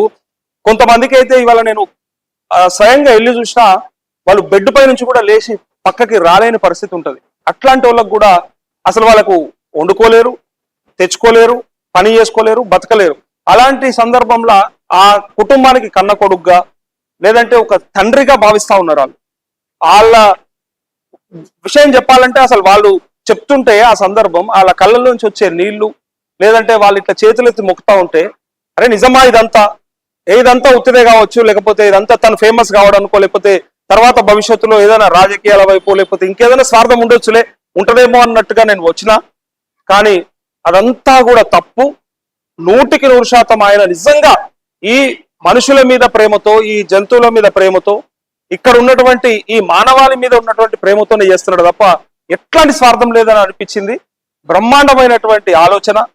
తను చెప్తున్నటువంటి విషయాలు కూడా నేను ఇందాక ఇంటర్వ్యూలో కూడా ఒక్కొక్క మాట వింటా ఉంటే ఇవన్నీ కూడా ఎవరో పలికిస్తున్నట్టుగానే, ఏదో ఆయనంతలో ఆయన మాట్లాడుతున్నట్టు అనిపిస్తలేదు, ఎవరో పలికిస్తున్నట్టుగా పైనుంచి ఎవరో చెప్తేనే ఆయన చెప్తున్నట్టు అనిపిస్తా ఉంది.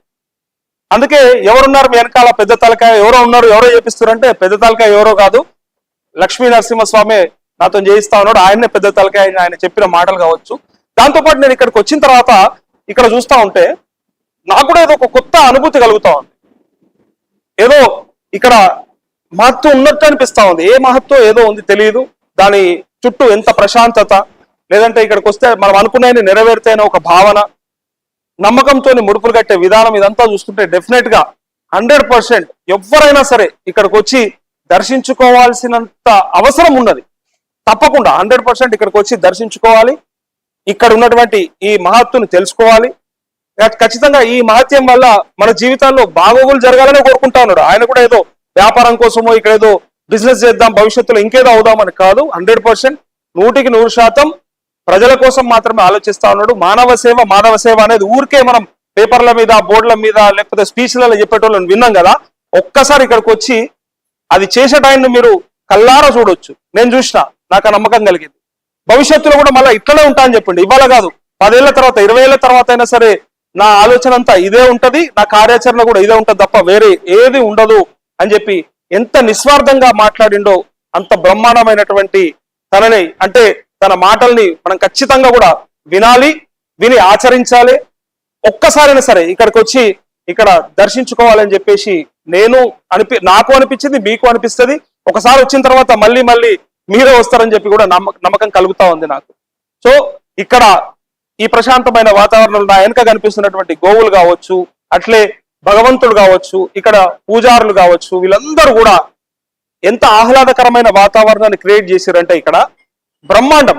మనం నిజంగా భద్రాచలం వస్తే రాముల వారు ఒక్కరే అనే ఒక భావనలోంచి రాముల వారితో పాటు ఇక్కడ సాలగ్రామ లక్ష్మీ నరసింహ ఆలయాన్ని ఖచ్చితంగా చూడాలి. ఇక్కడ ఈ ఆలయంలో మన కోరికలను కూడా అన్ని భగవంతుడితో చెప్పుకోవాలి, చెప్పుకుంటే ఖచ్చితంగా నెరవేరుతాయని ఎంతో మంది వివిఐపీలు కూడా. నేను వచ్చిన తర్వాత ఇందాక ఒక ఇద్దరు బయట దేశాల నుంచి వచ్చారు, అబుదాబి నుంచి, అట్లే ఇంకొక అతను దుబాయ్ నుంచి వచ్చిండని చెప్తా ఉంటే నేను కూడా ఫస్ట్ నమ్మకపోతుంటే ఇవన్నీ ఇవాళ నేను చూసిన తర్వాత ఫైనల్ గా నేను చెప్పొచ్చేది ఏంటంటే, భగవంతుడికి భక్తుడికి అనుసంధానకర్త అని అంటుంటాం కదా, దాంతో పాటు అక్కడ ఏ ప్రజలైతే ఎవరెవరైతే ఆ బీదలు, ఆ బడుగు బలహీన వర్గాలు తనను ఎట్లా చూస్తున్నారంటే ఒక భగవంతుడిలాగా చూస్తా ఉన్నారు. సో తను నిజంగా పెద్ద కొడుకుగా లేదంటే అట్లే వాళ్ళకు ఒక కన్న తండ్రిగా కనిపిస్తా ఉన్నాడని చెప్పినప్పుడు నా కళ్ళు కూడా చెమర్చినాయి. మీరందరూ కూడా తప్పకుండా ఇక్కడికి రావాలి, వస్తారు. వచ్చిన తర్వాత ఇక్కడ ఇంకా ఈ కార్యక్రమాలన్నీ ఇట్లనే కంటిన్యూ అవ్వాలంటే కూడా ఇక్కడ మనం సహాయ సహకారాలు కూడా అందించాల్సిన బాధ్యత మన మీద ఎంతైనా ఉంది. ఎక్కడెక్కడికో వెళ్తా ఉంటాం మనం, ఎక్కడెక్కడికో వందలాది రూపాయలు వేలాది రూపాయలు పెట్టి టికెట్లు కొనుక్కొని అక్కడ అంటే అక్కడ దర్శన భాగ్యం కోసం గంటల తరబడి వెయిట్ చేస్తే ఇక్కడికి వస్తే మనం భగవంతుని డైరెక్ట్ గా చూసే అవకాశం కనిపిస్తున్నట్టుగా నాకైతే అనిపిస్తా ఉంది. మీరందరూ కూడా తప్పకుండా ఇక్కడ దర్శించుకుంటారని నమ్ముతూ నమస్తే.